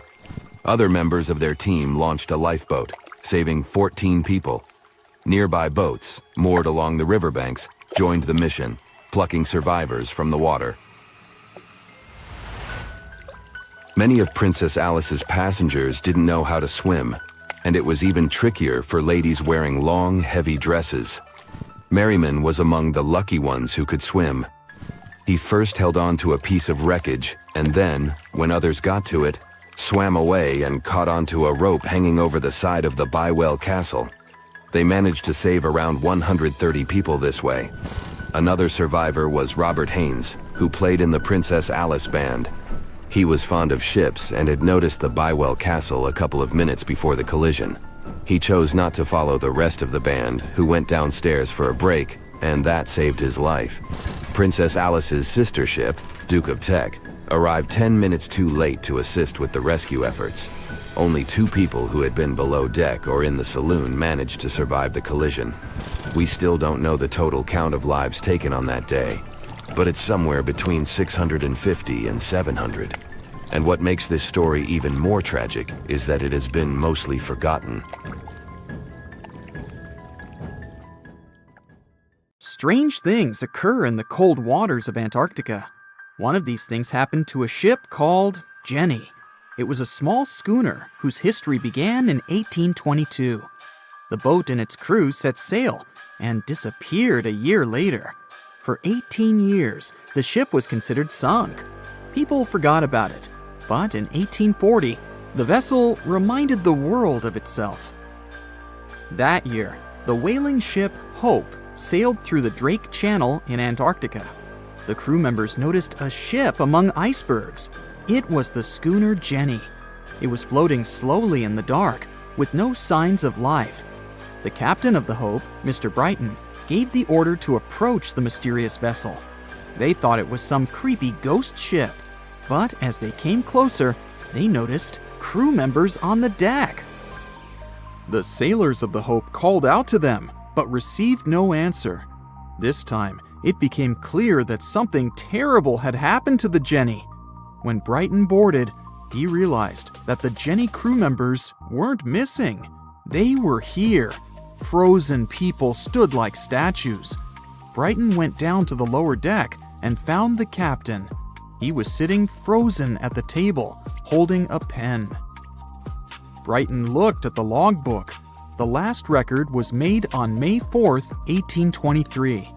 The captain wrote that he was the only living member of the crew. They spent 71 days without food. It seemed that the ship got lost in the sea because its captain went off course or sailed into an iceberg, but no one knew for sure. After that, nobody ever saw the Jenny again. According to rumors, the crew of the Hope abandoned the frozen ship and left it to drift in the cold waters. According to other rumors, this whole story is fiction. The story of the Jenny was described in a German magazine in the middle of the 19th century. Still, there was no further evidence of the ship's existence. Already in our time, Cambridge University decided to explore the case of the Jenny. The researchers discovered that one of the crew members of the Hope, who didn't disclose his name, told someone the legend of the frozen ship. Someone shared the story with another guy, and it was published in a German magazine called Globus. And that's all. There was no other evidence. One of the most famous ghost ships was the Mary Celeste, and there's no doubt about its existence. The history of this vessel was documented in court. People wrote about it in newspapers, but the most exciting thing is that the ship continued to be used even after 10 people disappeared from its deck. The history of the Mary Celeste began in Canada in 1861. When it was first built, the ship was called the Amazon. It changed captains several times, and it also hit some rocks. The boat was sold, bought, then sold again, repaired, and sailed under the name Mary Celeste. In 1872, it had a new captain, Benjamin Briggs. He was a decent, brave man with a lot of experience in navigation. He had a beloved wife, a daughter, and a son. When he went on his last voyage, he took his wife and daughter with him, and his son stayed in America. In November of 1872, the Mary Celeste sailed from the port in New York with 10 people on board and disappeared. 8 days later, another ship, the Dei Gratia, also left New York and followed the same route. Dei Gratia's captain, David Morehouse, noticed the Mary Celeste and immediately realized something was wrong. The ship was moving too freely, as if no one was controlling it. The captain tried to contact the crew members, but no one answered him. Then, together with other sailors, he climbed aboard the Mary Celeste. The ship was in good condition. There was no damage. The hold was slightly filled with water, but it could be easily pumped out.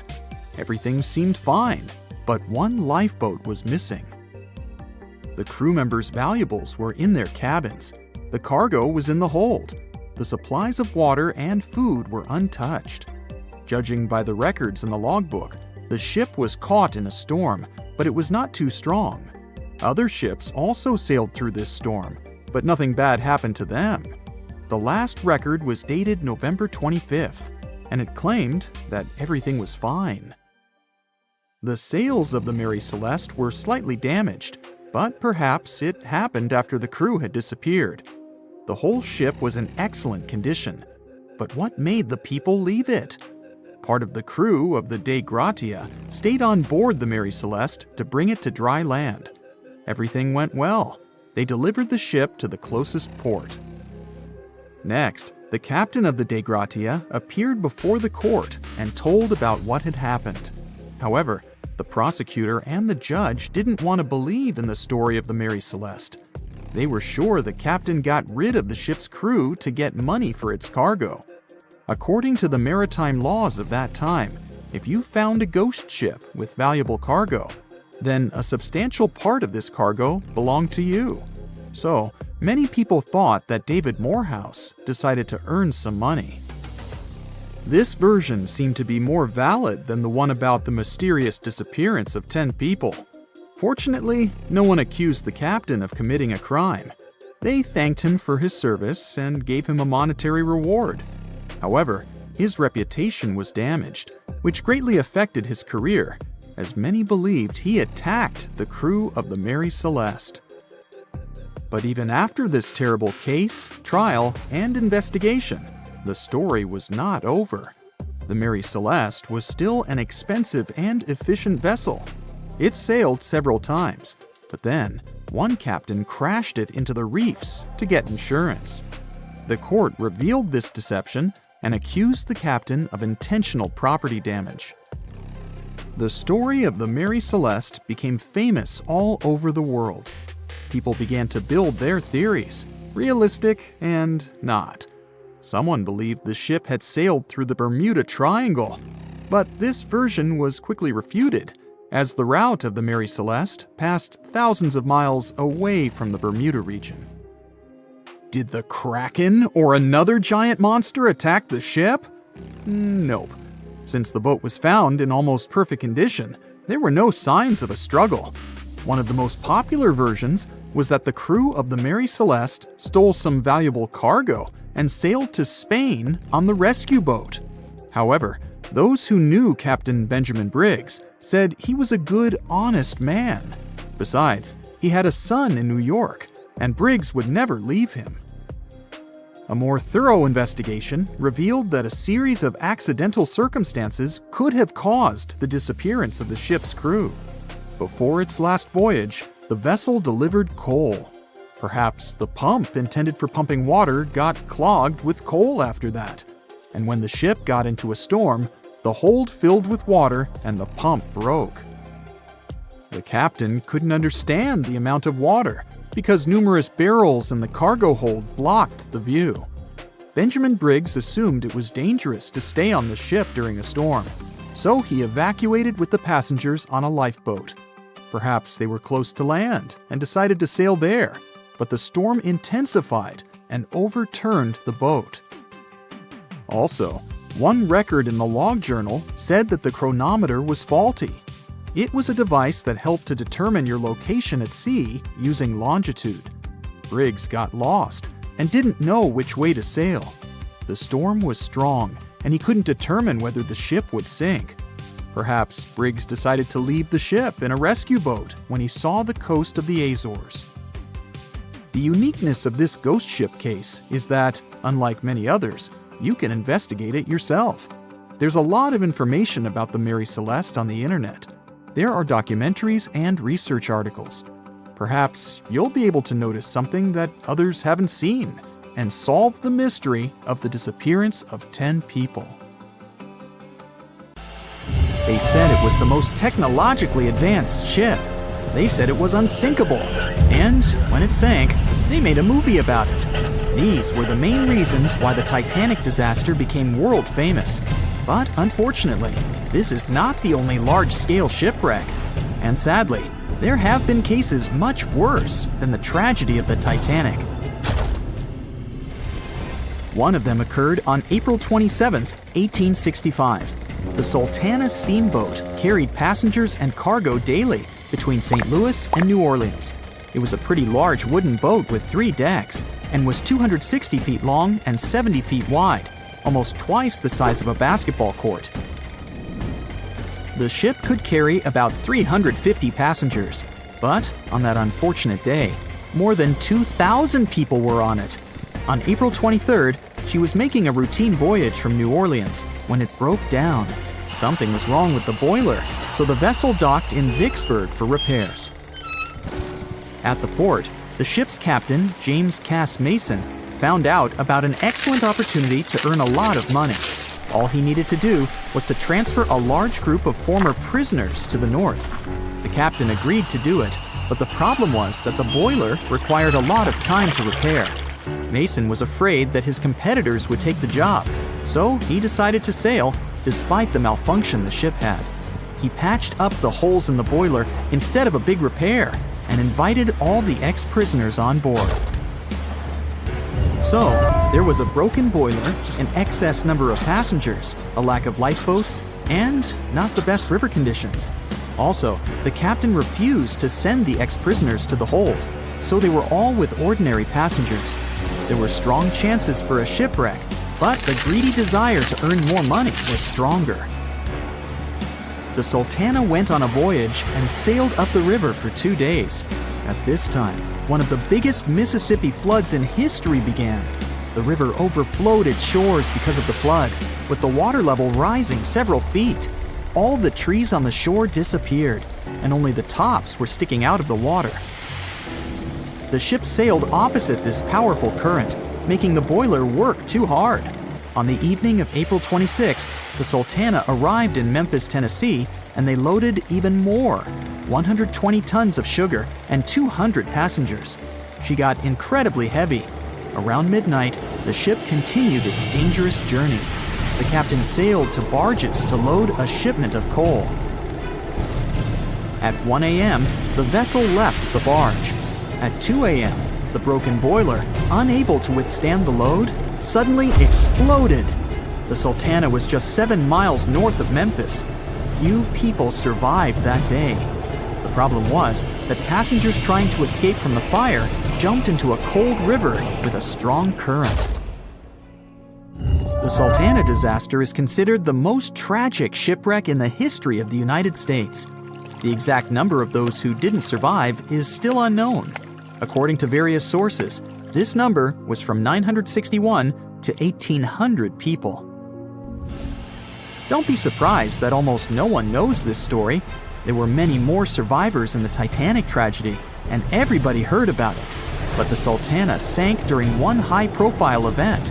12 days before the shipwreck, the country lost Abraham Lincoln. People hadn't yet recovered from this news, so no one paid much attention to the tragedy of the Sultana. Many catastrophes happened quite recently by historical standards. One of them occurred in 2002. The ferry La Jula was a Senegalese vessel. The ferry sailed twice a week, mainly along the coast of Dakar, carrying passengers who traded mango and palm oil. It made daily voyages and never faced severe problems thanks to modern rescue equipment and good repair service. But one day, the ship's crew discovered a malfunction and sent the boat to port. For almost a year, La Jula was in a non-working condition, awaiting repairs. But it didn't get high-quality service. After poor maintenance, the ferry set off on its last voyage. On September 26, 2002, La Jula sailed between southern Senegal and Dakar, and at 11 p.m. headed toward Gambia, where a strong storm began. The wind raised high waves, but this wasn't critical for the large passenger ship unless the number of people on board didn't exceed the established norm. La Jula was supposed to carry about 500 passengers, but had many more people that day. Too many passengers, poor repairs, and a strong storm caused severe problems for the ship. But the main factor in the shipwreck was that La Jula was only built for sailing in coastal waters, but that day it sailed far from the shore. Big waves started rocking the boat, and at some point it just turned upside down. The ship's deck went underwater, and its lower part stuck above the surface like an iceberg. All the passengers sitting in cabins fell on the ceiling and lost their orientation in space. There were no holes or damage in the ship's hull, and water flooded the lower decks for a long time. The vessel stood in a twisted position for several hours. Then, the boat began to sink when the water seeped through the deck and hold. The ocean was warm, but no one came to save the passengers. People had to wait almost 4 days to be rescued. Unfortunately, only a few managed to survive. The Philippines is a very dangerous area for ships. This place consists of several thousand islands and a vast area with shallow water. Ships can run aground and damage the hull with reefs and pitfalls. On September 20th, 1987, one of the most terrible disasters in navigation history occurred there. A Philippine passenger ferry called Dona Paz left one of the islands and sailed toward Manila. The sun was shining, the ocean was calm, and the visibility was good. But for some reason, the crew members didn't notice how the tanker Vector was approaching them. The two ships collided at low speed. The collision wasn't strong, but the problem was that the Vector had tons of oil on board. and the Dona Paz crashed into the cargo hold where that oil was stored. So it spilled all over the ocean, and then a spark slipped through. Not only did the two ships catch fire, but also filled with water. Both ships sank in a matter of seconds.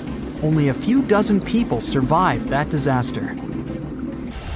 On September 27, 1854, the passenger ship Arctic sailed from Liverpool to New York. The fog came rolling down, and visibility got really bad.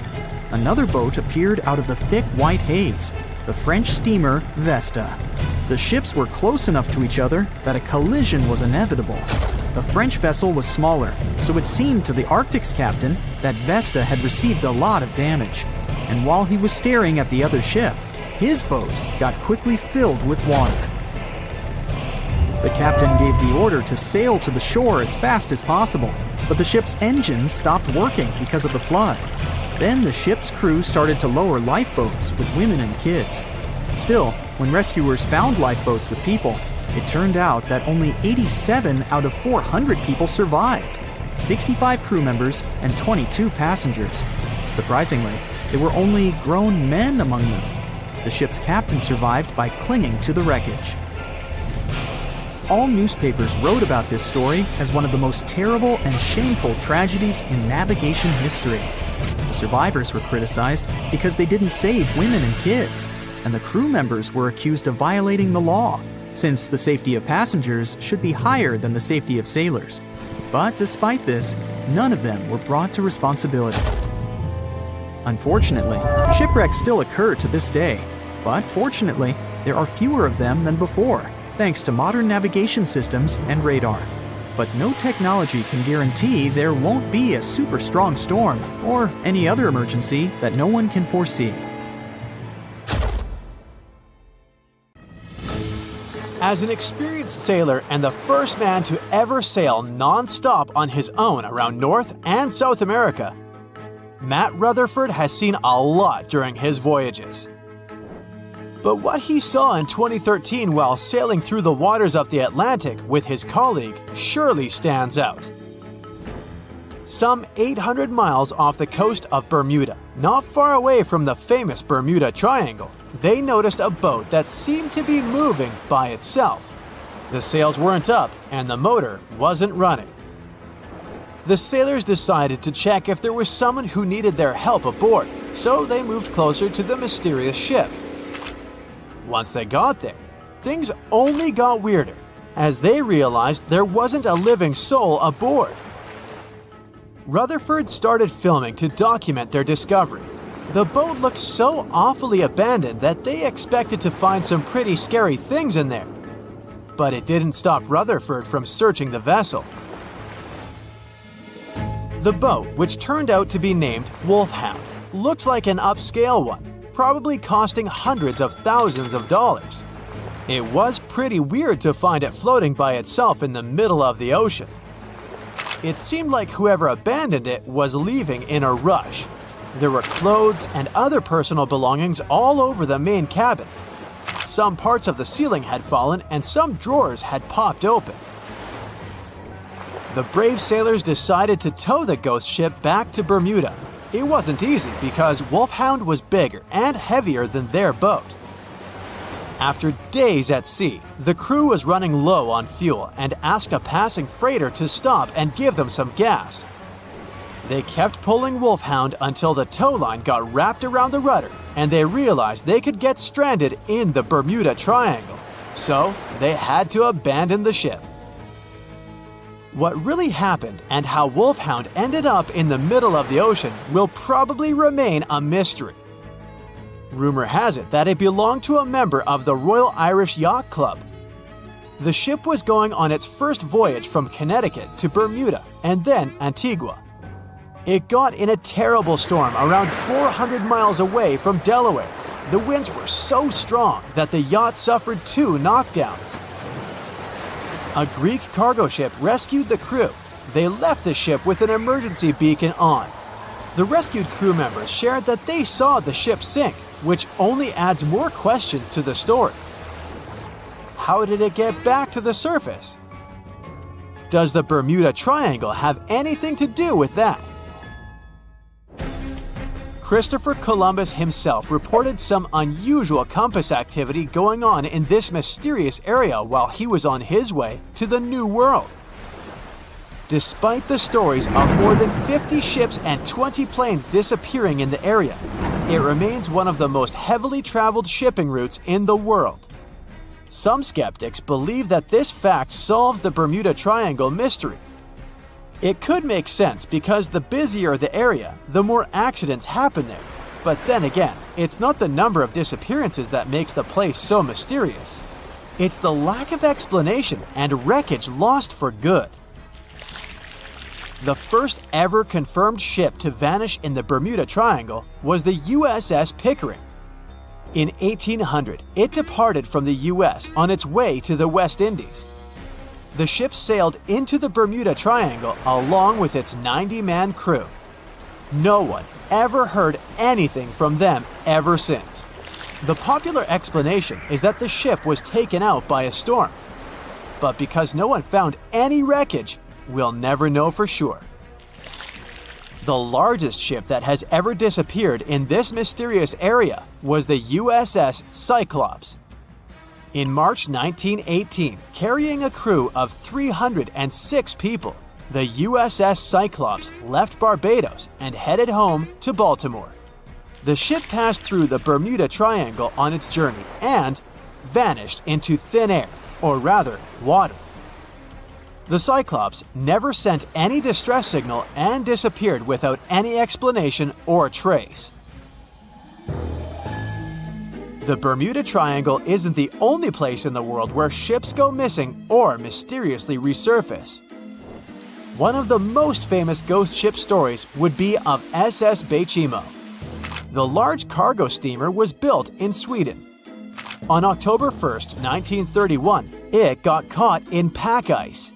The crew decided to wait it out and managed to break free after a couple of days, only to get trapped again in less than a week.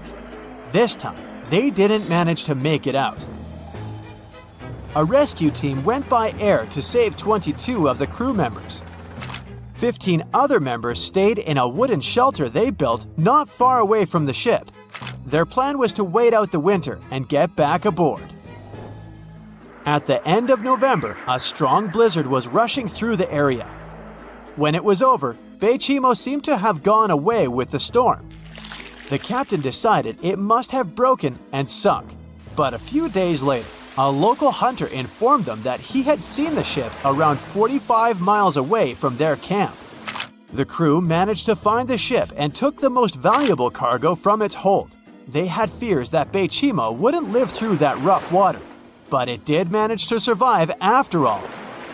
Once the ice was gone, it floated away and ended up drifting along the shores of Canada and Alaska. Many people reported seeing the ghost ship in an open sea. Some even tried to board it to save the ship, but the weather didn't allow it to happen. The last time someone saw SS Beijimo was in 1969, 38 years after its crew had left it. It could still be drifting somewhere in the ocean. The story of MV Hoita happened in the South Pacific. The ship was originally a wooden luxury yacht. After serving for 20 years to various owners, it became a merchant ship. In 1959, it set on a trading voyage that was supposed to last around 2 days. When it didn't reach its destination on time, no one was worried at first as things happen in the open waters. After another day, and no distress signals from the Hoita, it was obvious that something serious was going on with it. There were 25 people aboard, and their families wanted to find them. A search and rescue crew worked for 6 days looking for the ship, or at least its wreckage, in an area of nearly 100,000 square miles. That's 1.5 times as big as Florida. Sadly, the mission had come back with no results. It seemed like Hoita had disappeared without a trace. A month later, another merchant ship noticed Hoita drifting in the ocean, miles and miles away from its original route, and None of the crew members or passengers were on board. The cargo had also disappeared. The lifeboats were also gone, so the people must have escaped the ship hoping to save themselves. It turned out that the crew had been trying to get help as they tuned the radio to the International Distress Channel. But the damaged cable didn't let them send the signal any further than 2 miles. It also looked like when they were leaving the ship, the crew took the logbook with them, and we still don't know what exactly happened to Hoyita. Family members of those who were on board are still looking for answers. One professor claims it must have been a corroded pipe that leaked and flooded the vessel, but we'll most likely never know for sure. In the Pacific Ocean, near Japan, there is an area nicknamed the Devil's Sea. It's believed to be one of the 12 vile vortices around the Earth.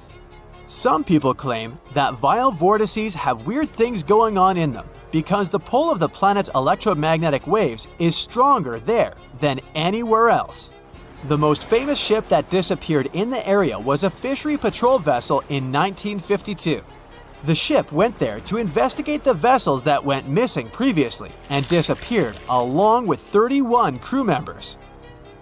Scientists who don't believe it was a mysterious disappearance blame the underwater volcano eruption for what happened. Have you ever wondered how containers on a cargo ship remain intact throughout the whole journey? Let me answer this question and tell you about other cool ship facts. Meet Unsinkable Sam. Sam's goal was to prove the saying, "Cats have 9 lives." This animal survived 3 ships sinking. He was originally named Oscar, but got nicknamed Unsinkable Sam. You probably get why. The first time the ship he was traveling on sank, Oscar was found by the crew of another ship when he was floating on board. He remained on that ship for a couple of months, but then the vessel also sank in 1941. The cat was then saved by another ship. The crew there had heard the story of the animal and called him Unsinkable Sam.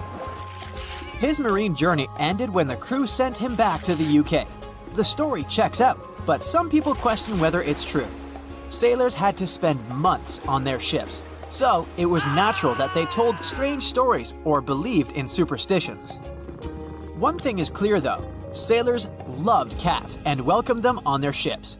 Besides being cute floofs, cats were very effective in terms of hunting rodents. You can take it as you wish, a hoax or a true story. I'm leaving Sam in the 40s and returning to the present day. How come ships have internet in the middle of nowhere? Since there are no towers or cables around, satellite connection steps in. Satellite services provide direct internet connection via hardware installed on the ship.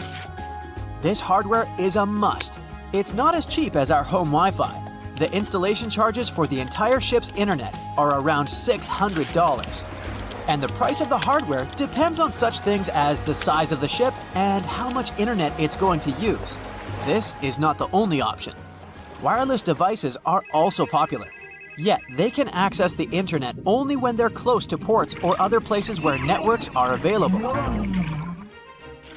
The Titanic was a giant luxurious hotel for some of its passengers. You may have heard that it had lots of amenities you could use, even its own newspaper. Yep, it was called the Atlantic Daily Bulletin. It was published on the ship. The paper had news articles, advertisements, and the latest stock prices. It also mentions daily menus, horse racing results, and society gossip.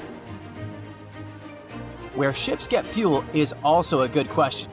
There aren't fuel stations floating in the ocean. Bunkering is the answer. Ships use different kinds of oil for different purposes. Bunkering is loading fuel onto a ship. This process takes place at ports.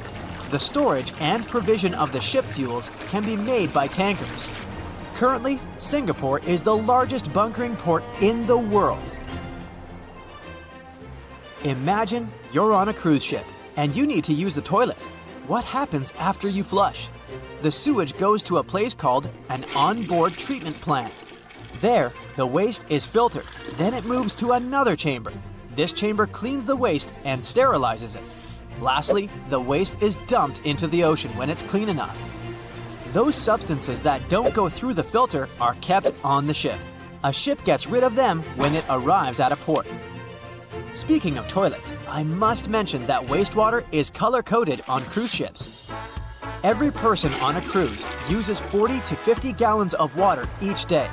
That's why there might be too much wastewater. So, over the years, some solutions have been found to reduce this amount. Water is coded as black and gray. Black water goes from toilets, and gray water comes from the laundry, showers, kitchens, etc. Basically, it's thought that gray water waste is cleaner than black water. Why are ships so slow? It's related to power. Water has a drag force, and it affects ships. Imagine yourself swimming in the ocean. It takes effort to swim forward because of the water resistance. A smaller ship wouldn't need that much power to push itself forward, but huge cruise ships need a lot of power because they're heavier. If you, let's say, put a 7,000-ton ship in the water, it will displace 7,000 tons of water. When such a ship goes forward, it pushes some of the displaced water ahead of itself. This results in a bow wave, which carries some kinetic energy away. We talked about cruise ships and cargo ships mainly. What about solo travelers? Laura Decker became the youngest person to circumnavigate the world on her own. She set out in 2012, and 518 days later, she completed her voyage. She had a 40-foot-long ketch named Guppy. She was 14 when she started the journey. You can think of loading containers on a cargo ship as playing Tetris, but you can't start over when the game is over. That would cost you thousands of dollars. Anyway, the logic is the same. The first layer should be strong enough to support the rest. The bottom containers, or first tier, if you want to sound more like a pro, are secured with twist locks. This is an automatic locking mechanism to keep the upper level containers locked. These locks are attached when a unit is being lifted from the pier onto a cargo ship. They're similar to Lego pins.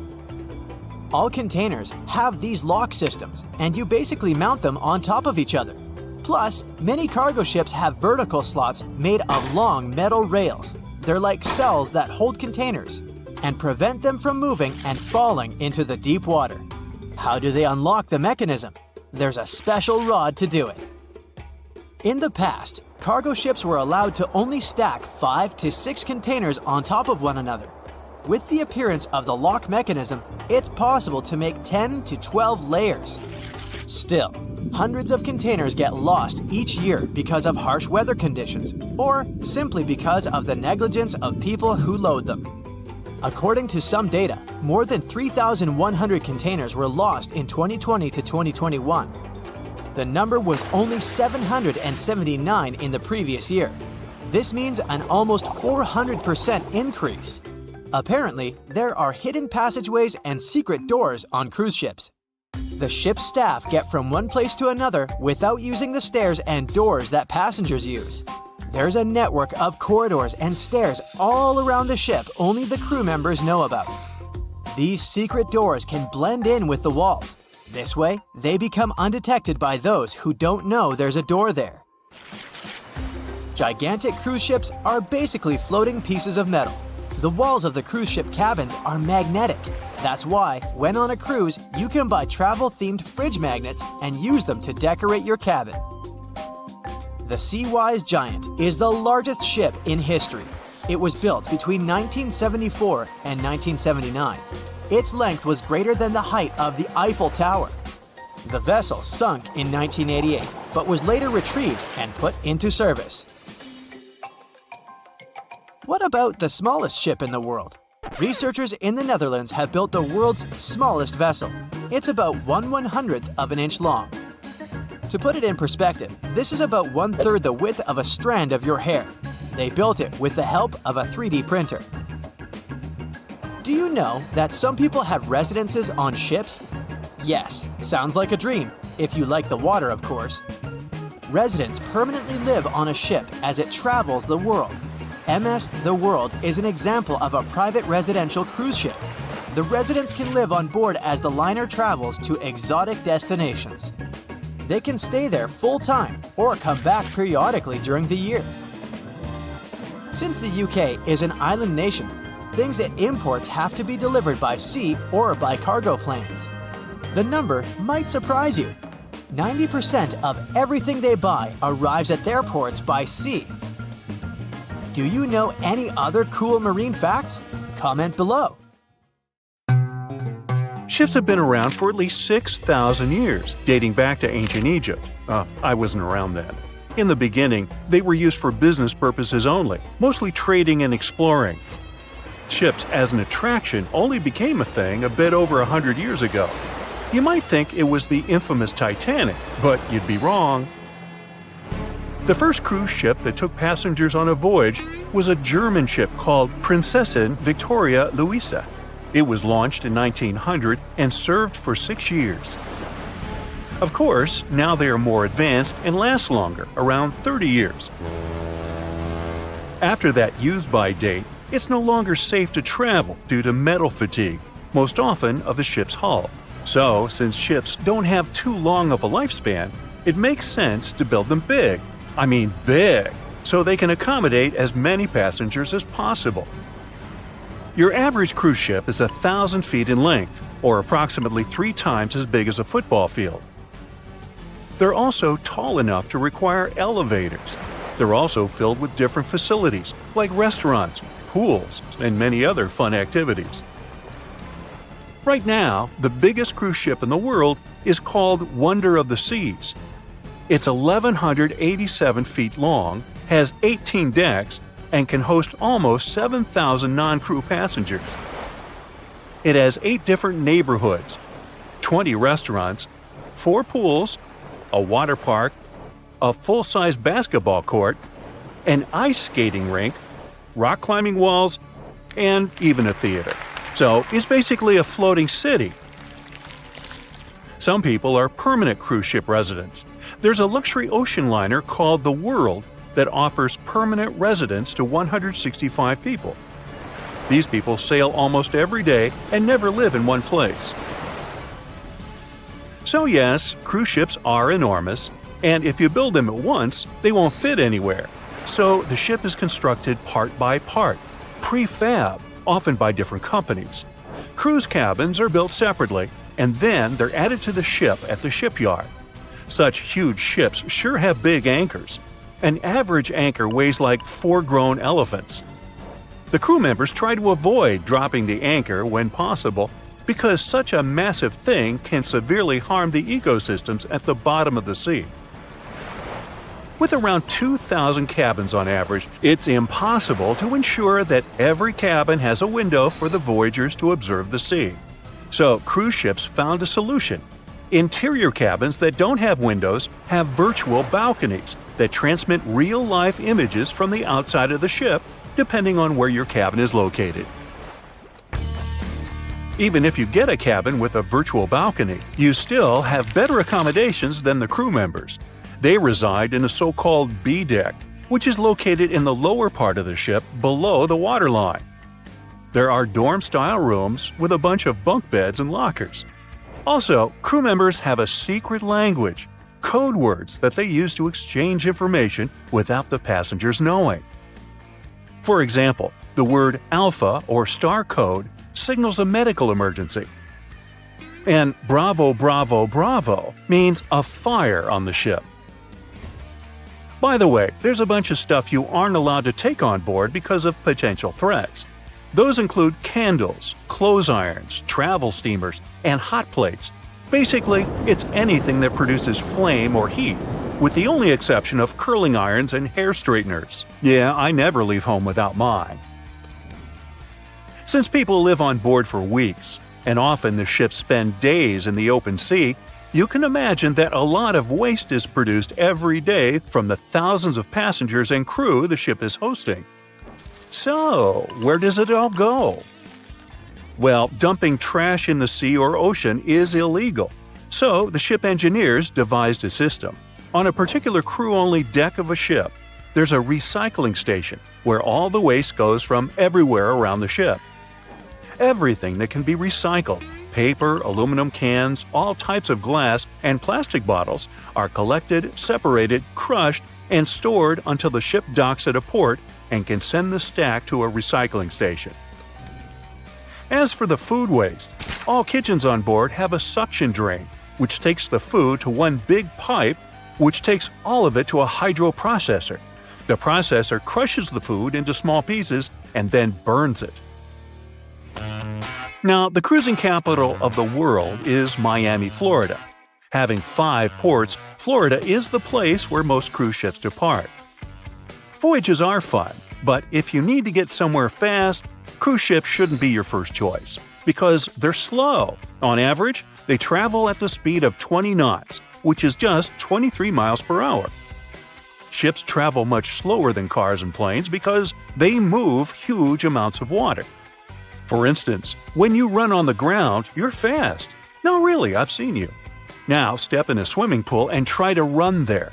It'll be way harder for you to do, and you'll be way slower, barely moving through. Now keep in mind that you're much smaller than a ship. As we've seen, ships are big boys. When you put something in the water, it displaces the amount of water that is equivalent to its weight.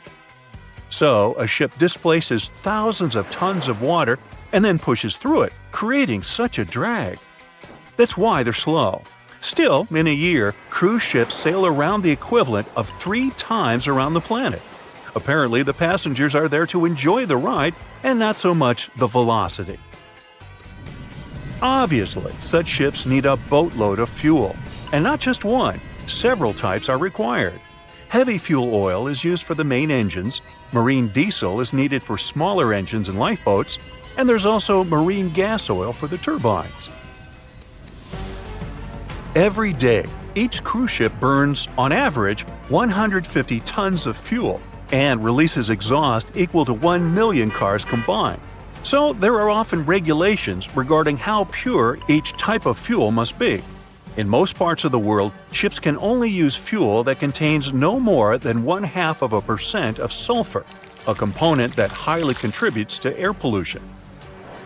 In other countries, the fuel must be even purer, containing only 0.1% of sulfur. The cleaner the fuel, the more expensive it is. So, ships often change from one fuel grade to another, depending on the area the ship is sailing in. So, where do ships get so much of the stuff? Apparently, there are floating filling stations, so-called product tankers.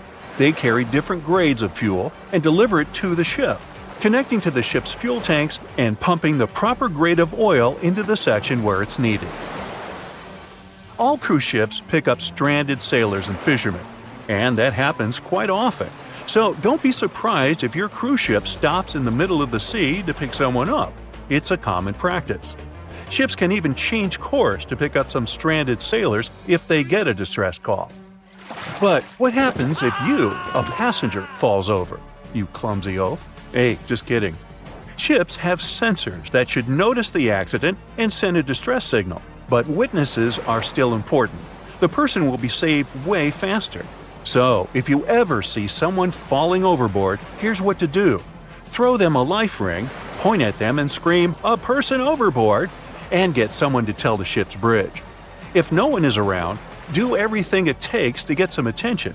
You can call the ship's emergency number or even activate one of the alarms. Afterward, it's up to the crew to do the rescue operation. By the way, crew members have a code phrase for a person overboard too. It's Oscar, Oscar, Oscar. And that's not for Oscar Mayer. It's a code unique to the Royal Caribbean Cruise Lines. Ever since What Happened to the Titanic, remember the Oscar-winning movie? Every cruise ship is obligated to have safety equipment to accommodate 125% of the people on board. So you shouldn't be scared of history repeating itself, especially in the warm tropic islands.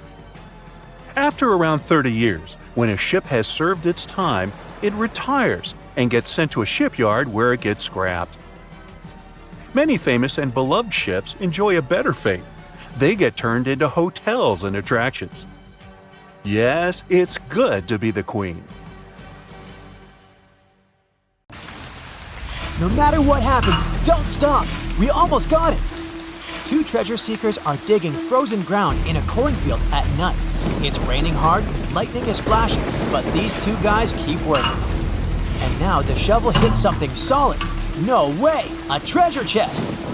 They start digging faster and find a piece of a ship's engine. What the? Far from the seas and lakes, somewhere under the fields of Kansas City, they found a giant sunken ship. How is this possible? Now you'll see. Some people spend their lives searching for shipwrecks with treasures underground. One of them is explorer David Hawley. He's been looking for such ships far from the seas, rivers, and oceans for many years. He does this because he likes the feeling of adventure. The holds of these ships may contain chests of gold, antiques, and artifacts. And you can get a lot of money for them. David says you don't have to go into the ocean to find a sunken ship. They may be lying in your backyard.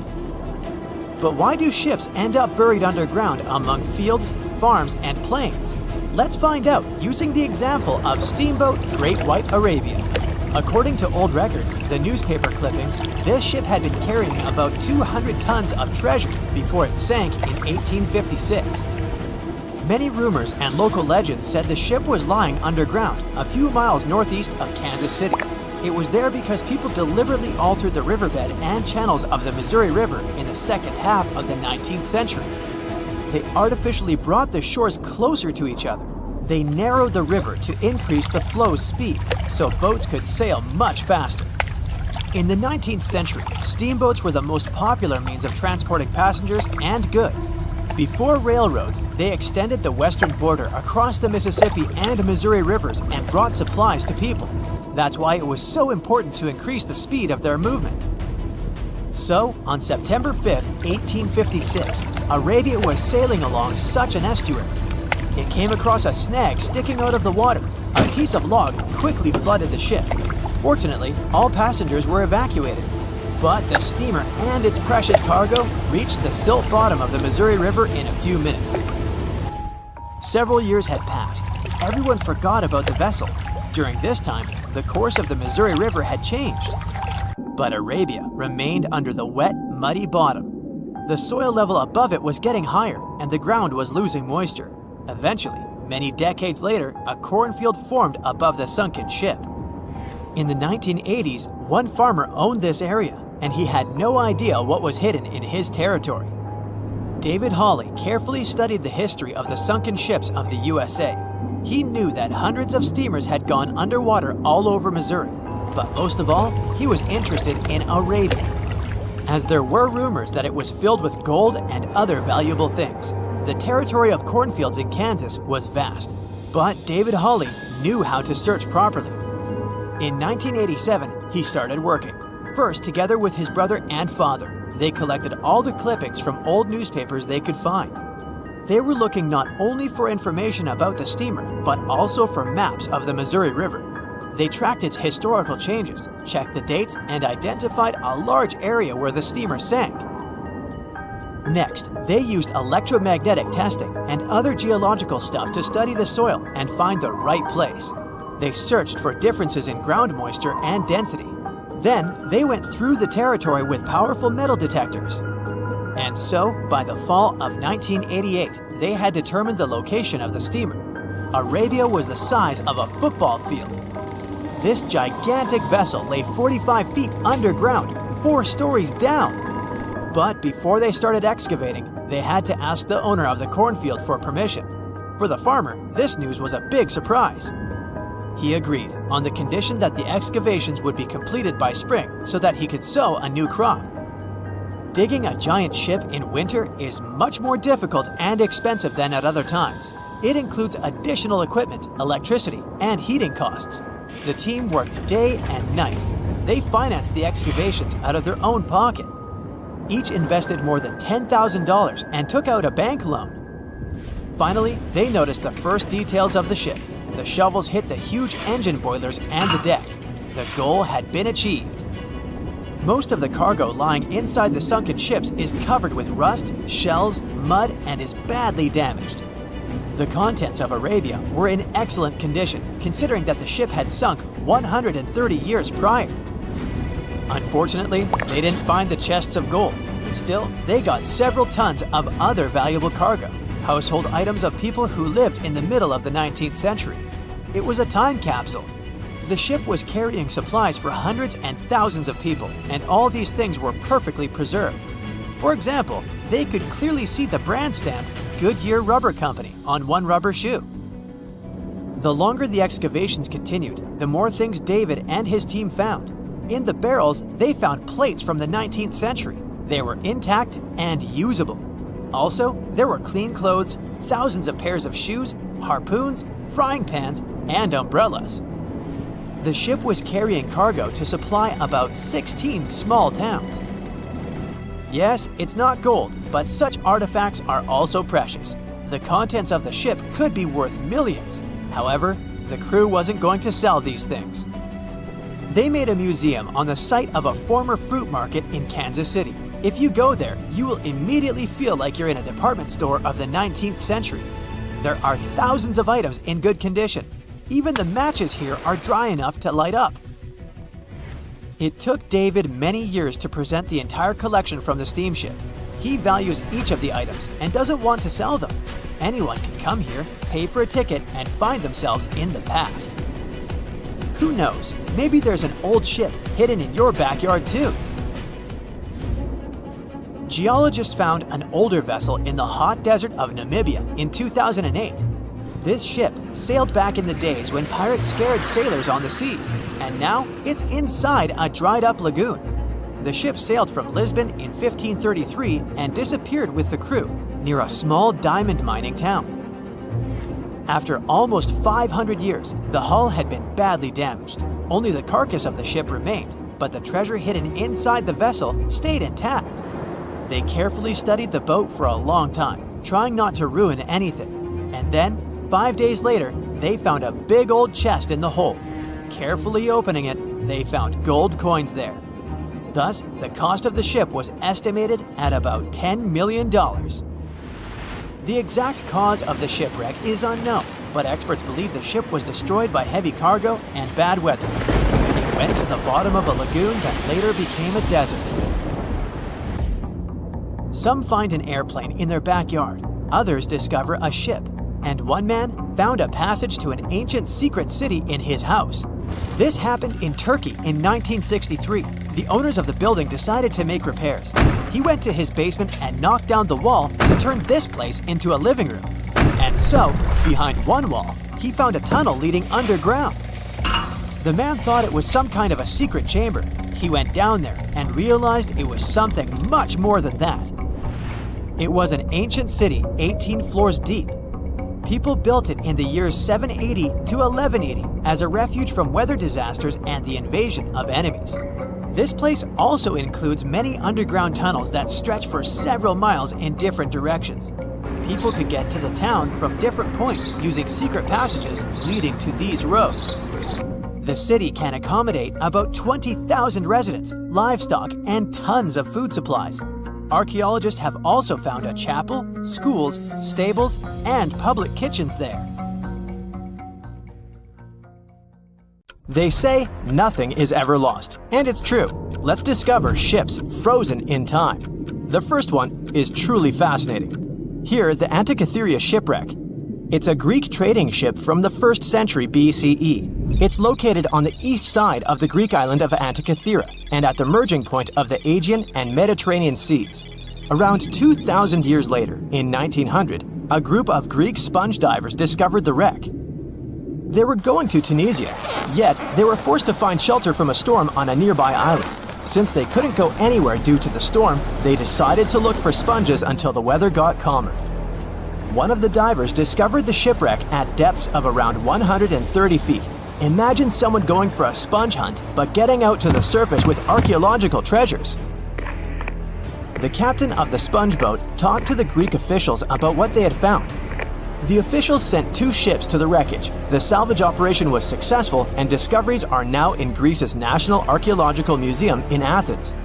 The findings included 3 life-sized marble horses, jewelry, coins, and hundreds of works of art, including a 7-foot-tall Colossus statue of Hercules.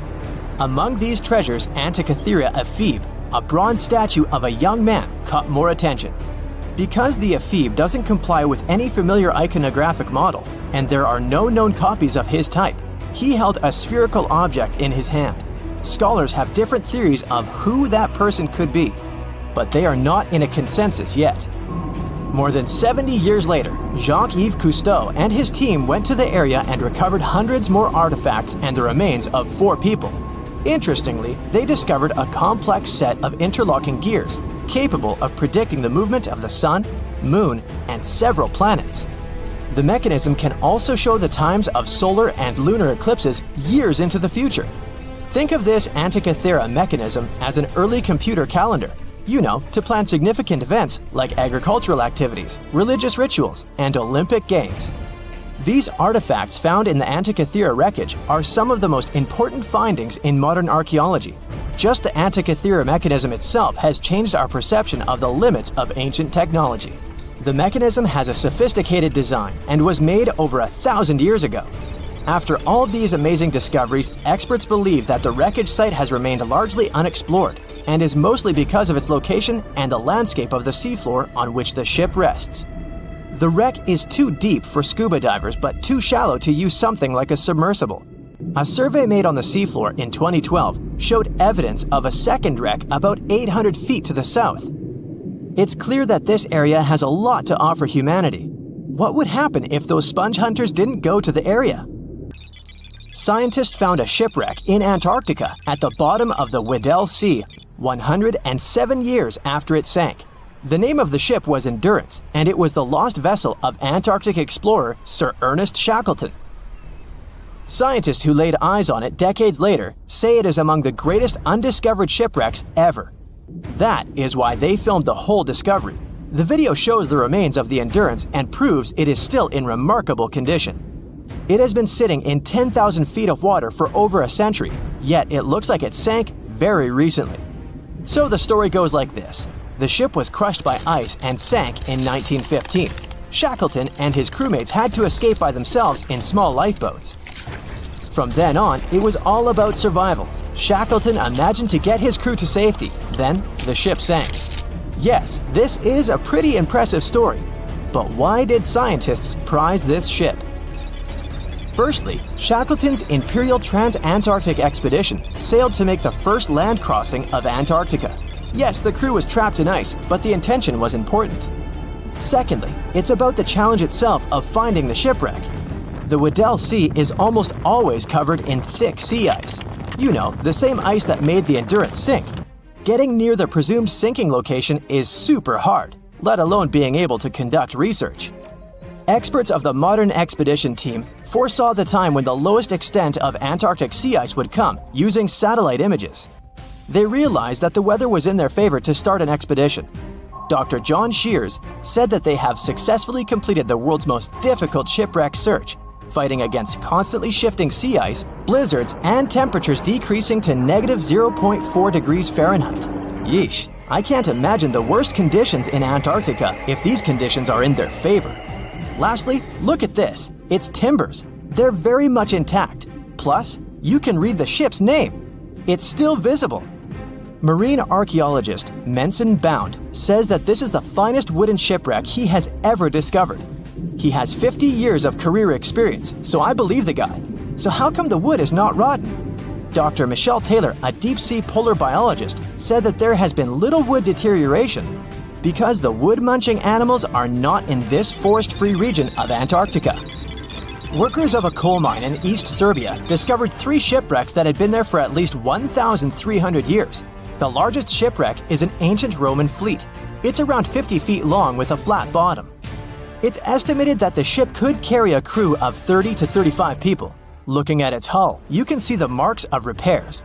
Wow, this one had a lengthy career. It gives us insight into more than 1,000 years ago. The 2 smaller vessels, on the other hand, match descriptions of boats used by Slavic groups to attack the Roman frontier. These 2 have been discovered under mud and clay in an ancient riverbed. Apparently, in those times, there was a Roman base in a place called Viminacium City. Interestingly, Viminacium was a provincial capital with an estimated 40,000 inhabitants in the 4th century CE. For comparison, it was even larger than Pompeii. The Kostelach coal mine is a center of hidden gems. Archaeologists had found evidence of ancient human and animal activity here before. For instance, in 2012, experts found bones of at least 5 woolly mammoths, which went extinct about 10,000 years ago. Canadian archaeologists found a ship 150 years after it went missing in the Canadian Arctic waters. This merchant ship is called HMS Investigator.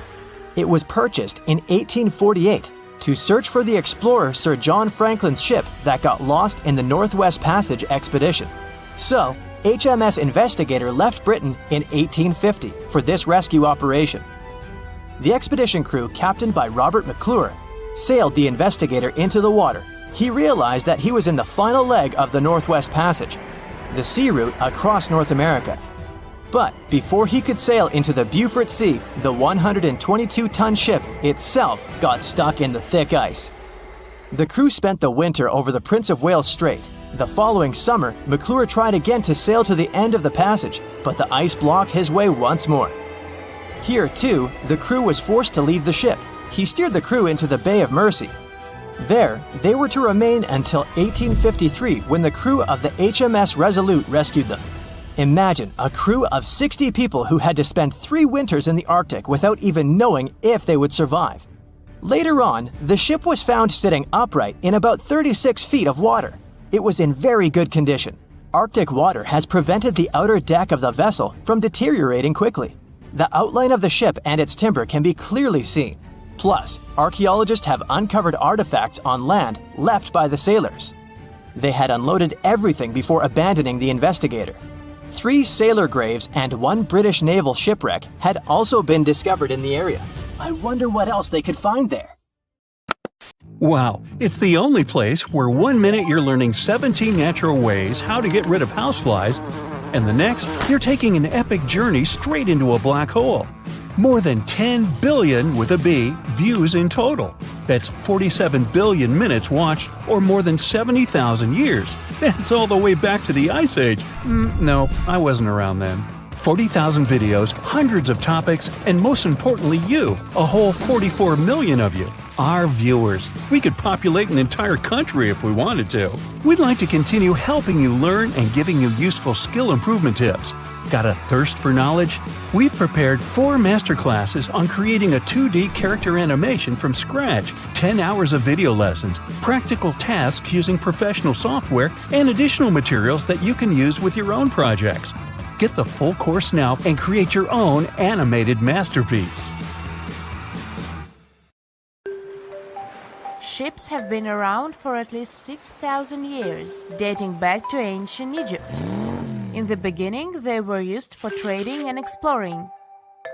Ships as an attraction became a thing only a bit over 100 years ago, but the first cruise ship wasn't the infamous Titanic as you might think. The first cruise ship that took passengers on a voyage was a German ship called Prinzessin Victoria Louise back in 1900, and it served for 6 years. Modern ships are of course more advanced, but they still have a limited lifespan. They usually serve for about 30 years. A ship much older than that isn't considered safe and stable anymore due to the metal fatigue, most often of the ship's hull.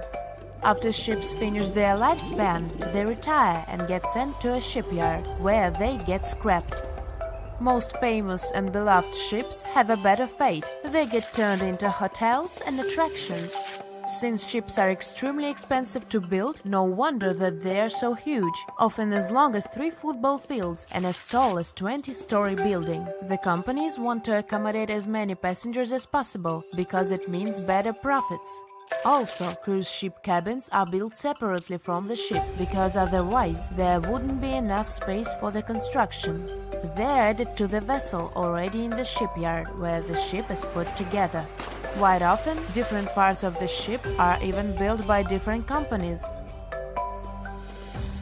Voyages are fun, but if you need to get somewhere fast, cruise ships shouldn't be your first choice, because they are very slow. On average, they travel at the speed of just 23 miles per hour. Ships travel way slower than cars and planes because they move huge amounts of water. Move on the ground and you're fast. Now step in a swimming pool and try to run there. It'll be way harder for you to do, and you'll be way slower, barely moving through. Now keep in mind that you are much smaller than a ship. As we've seen, ships are massive. When you put something in the water, it displaces the amount of water that is equivalent to its weight. So a ship displaces thousands of tons of water and then pushes through it. That's why they are slow. Such huge ships sure have big anchors. An average anchor weighs like 4 grown-up elephants. The crew members try to avoid dropping the anchor when it's possible, because such a massive thing can severely harm the ecosystems at the bottom of the sea. When boarding a ship, the first thing we have to notice is lifeboats. The Titanic was designed to carry 64 lifeboats, but it only had 20 of them. The rest is history, but ever since what happened to the Titanic, ships are required to have safety equipment to accommodate 125% of the people on the ship. So, it's even more than required, just to be on a safe side. But here is a story. In 1915, 3 years after the Titanic sank, a cruise ship called SS Eastland, which was loaded with extra lifeboats and rafts, sank under the heavy weight of all that extra equipment. But don't worry, it never happened again. Even though modern cruise ships are very safe, it's good to be prepared. So let's take a look inside one of those lifeboats. Firstly, they are orange in color, and it's not just some orange. This one has a special name, International Bright Orange. Of course, there is a good reason to use it, better visibility. If we take a look at the color wheel, orange is the exact opposite of blue, meaning that it's most contrasting to it. So, in between the sea and the sky, which usually appear blue, an orange boat will be the most visible. Life jackets and life preservers are orange for the same reason, as you might have guessed. But International Bright Orange only became a requirement in 1962. Before that, the life jackets were mostly white. For example, look at those life jackets. These are the ones that were used by the passengers on the Titanic. But white isn't a good choice at all. It's particularly hard to spot a white life jacket and a white lifeboat on a white-capped sea. All the equipment inside the lifeboats must meet international requirements and must be kept in good condition. So, the crew members are required to do maintenance every 3 months to avoid any rupture and damage of the lifeboats and everything in them. Firstly, there is a fresh water and food ration, for obvious reasons. Then there is a portable compass, which helps determine the direction in which to steer it. The next thing is a signaling mirror. It's a device that allows the light to attract the attention of passing ships. A less expected thing inside is an embarkation ladder, a rope ladder with wooden or metal steps that are used to ascend or descend from one ship to another. And finally, there is a first aid kit. All cruise ships pick up standard sailors and fishermen, and that happens quite often. So don't be surprised if your cruise ship stops in the middle of the sea to pick someone up. It's common practice. Ships can even change their course to pick up some stranded sailors if they get a distress call.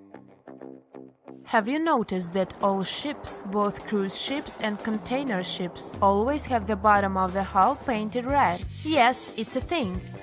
In early times, when ships were mostly made of wood, sailors were painting the hulls with copper paint, because it was protecting the vessel from wood-eating worms, barnacles, and seaweed.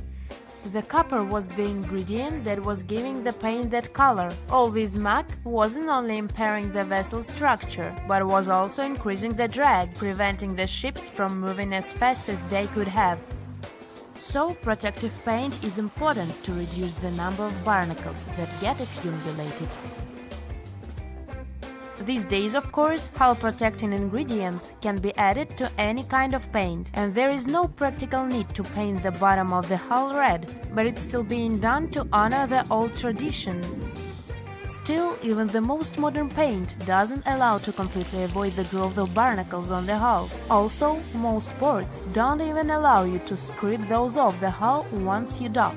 That's because the ships that arrive from faraway waters can bring along non-native species of seaweed and other organisms which can severely harm the local ecosystem.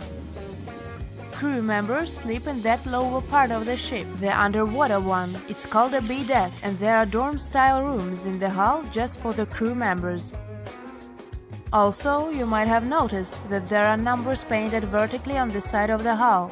The red background helps them stand out more, which is important since those numbers are crucial. They help you understand how much load the ship is carrying.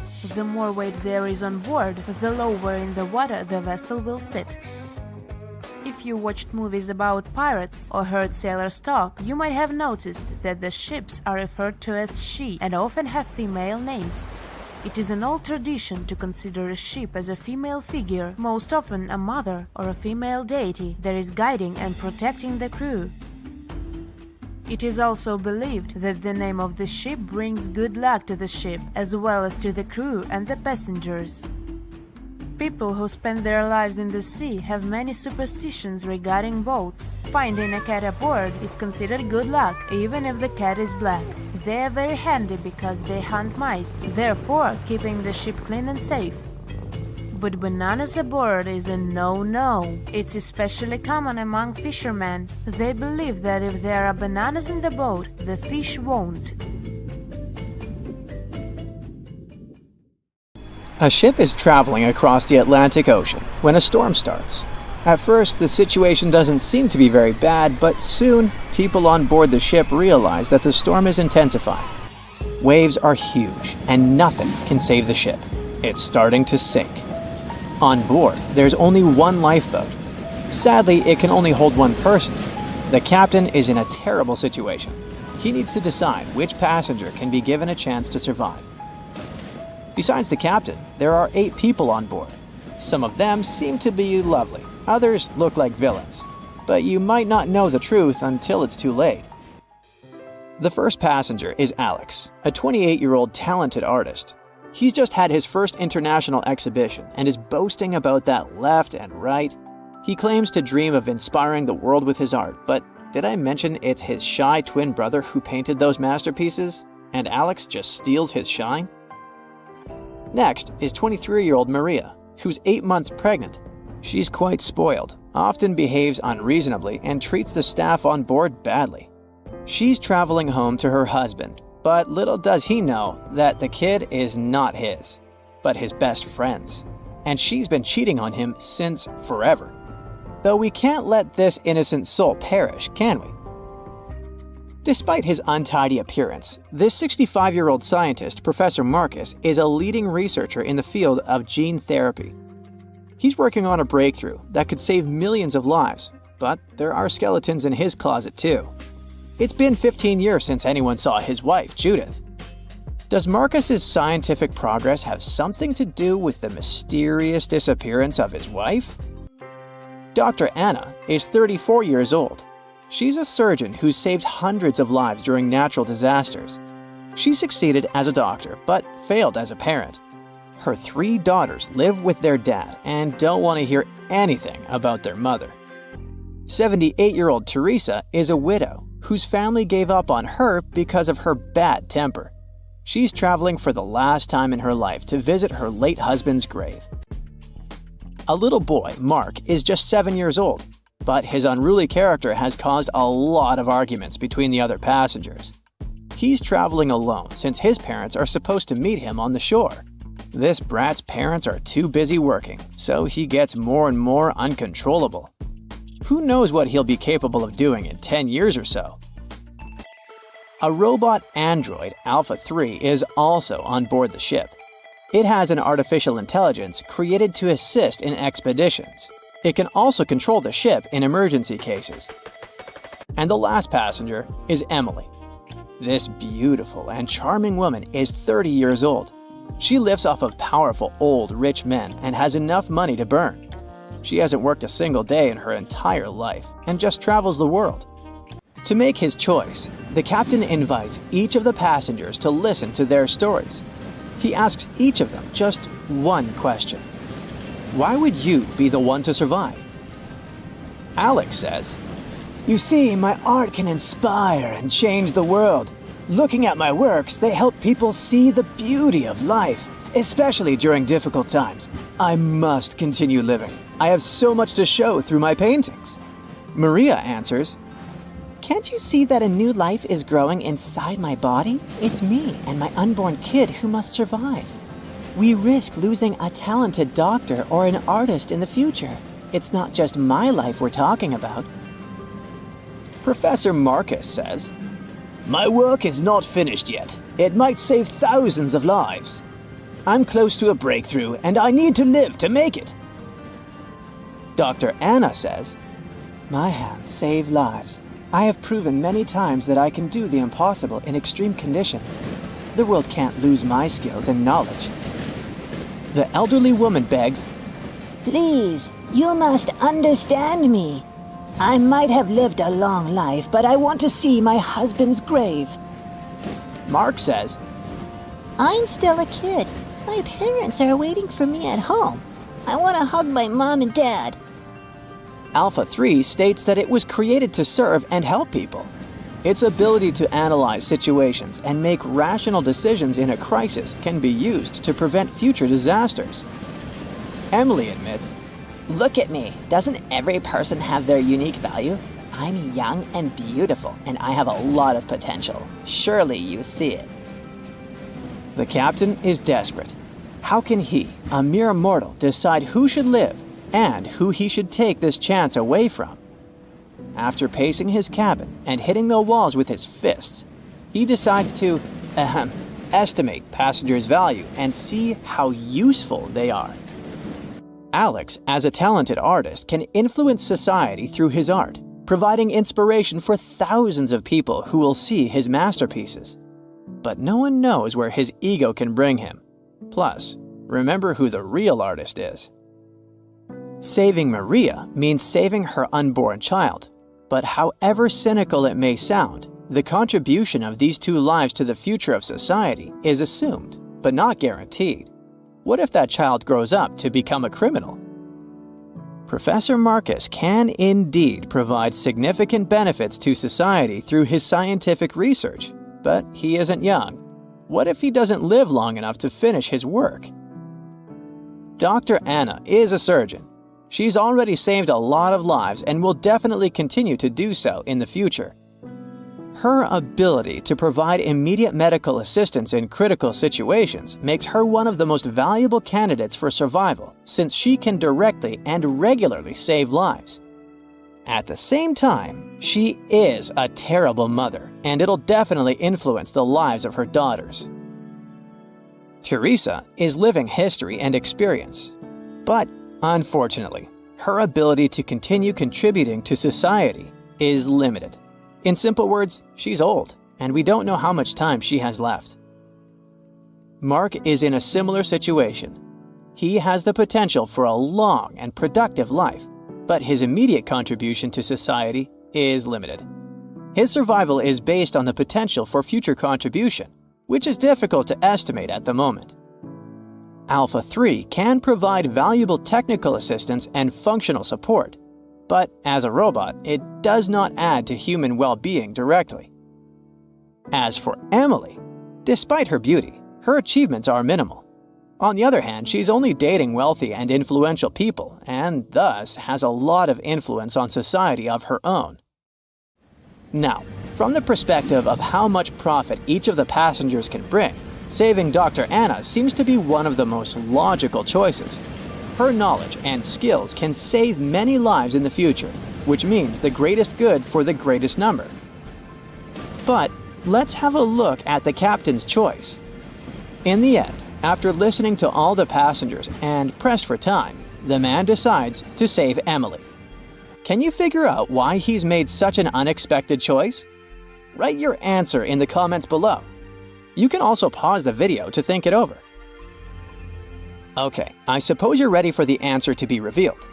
You see, even though each passenger presented very compelling arguments for why they should be saved, the captain was particularly moved by Emily's charm and attractiveness.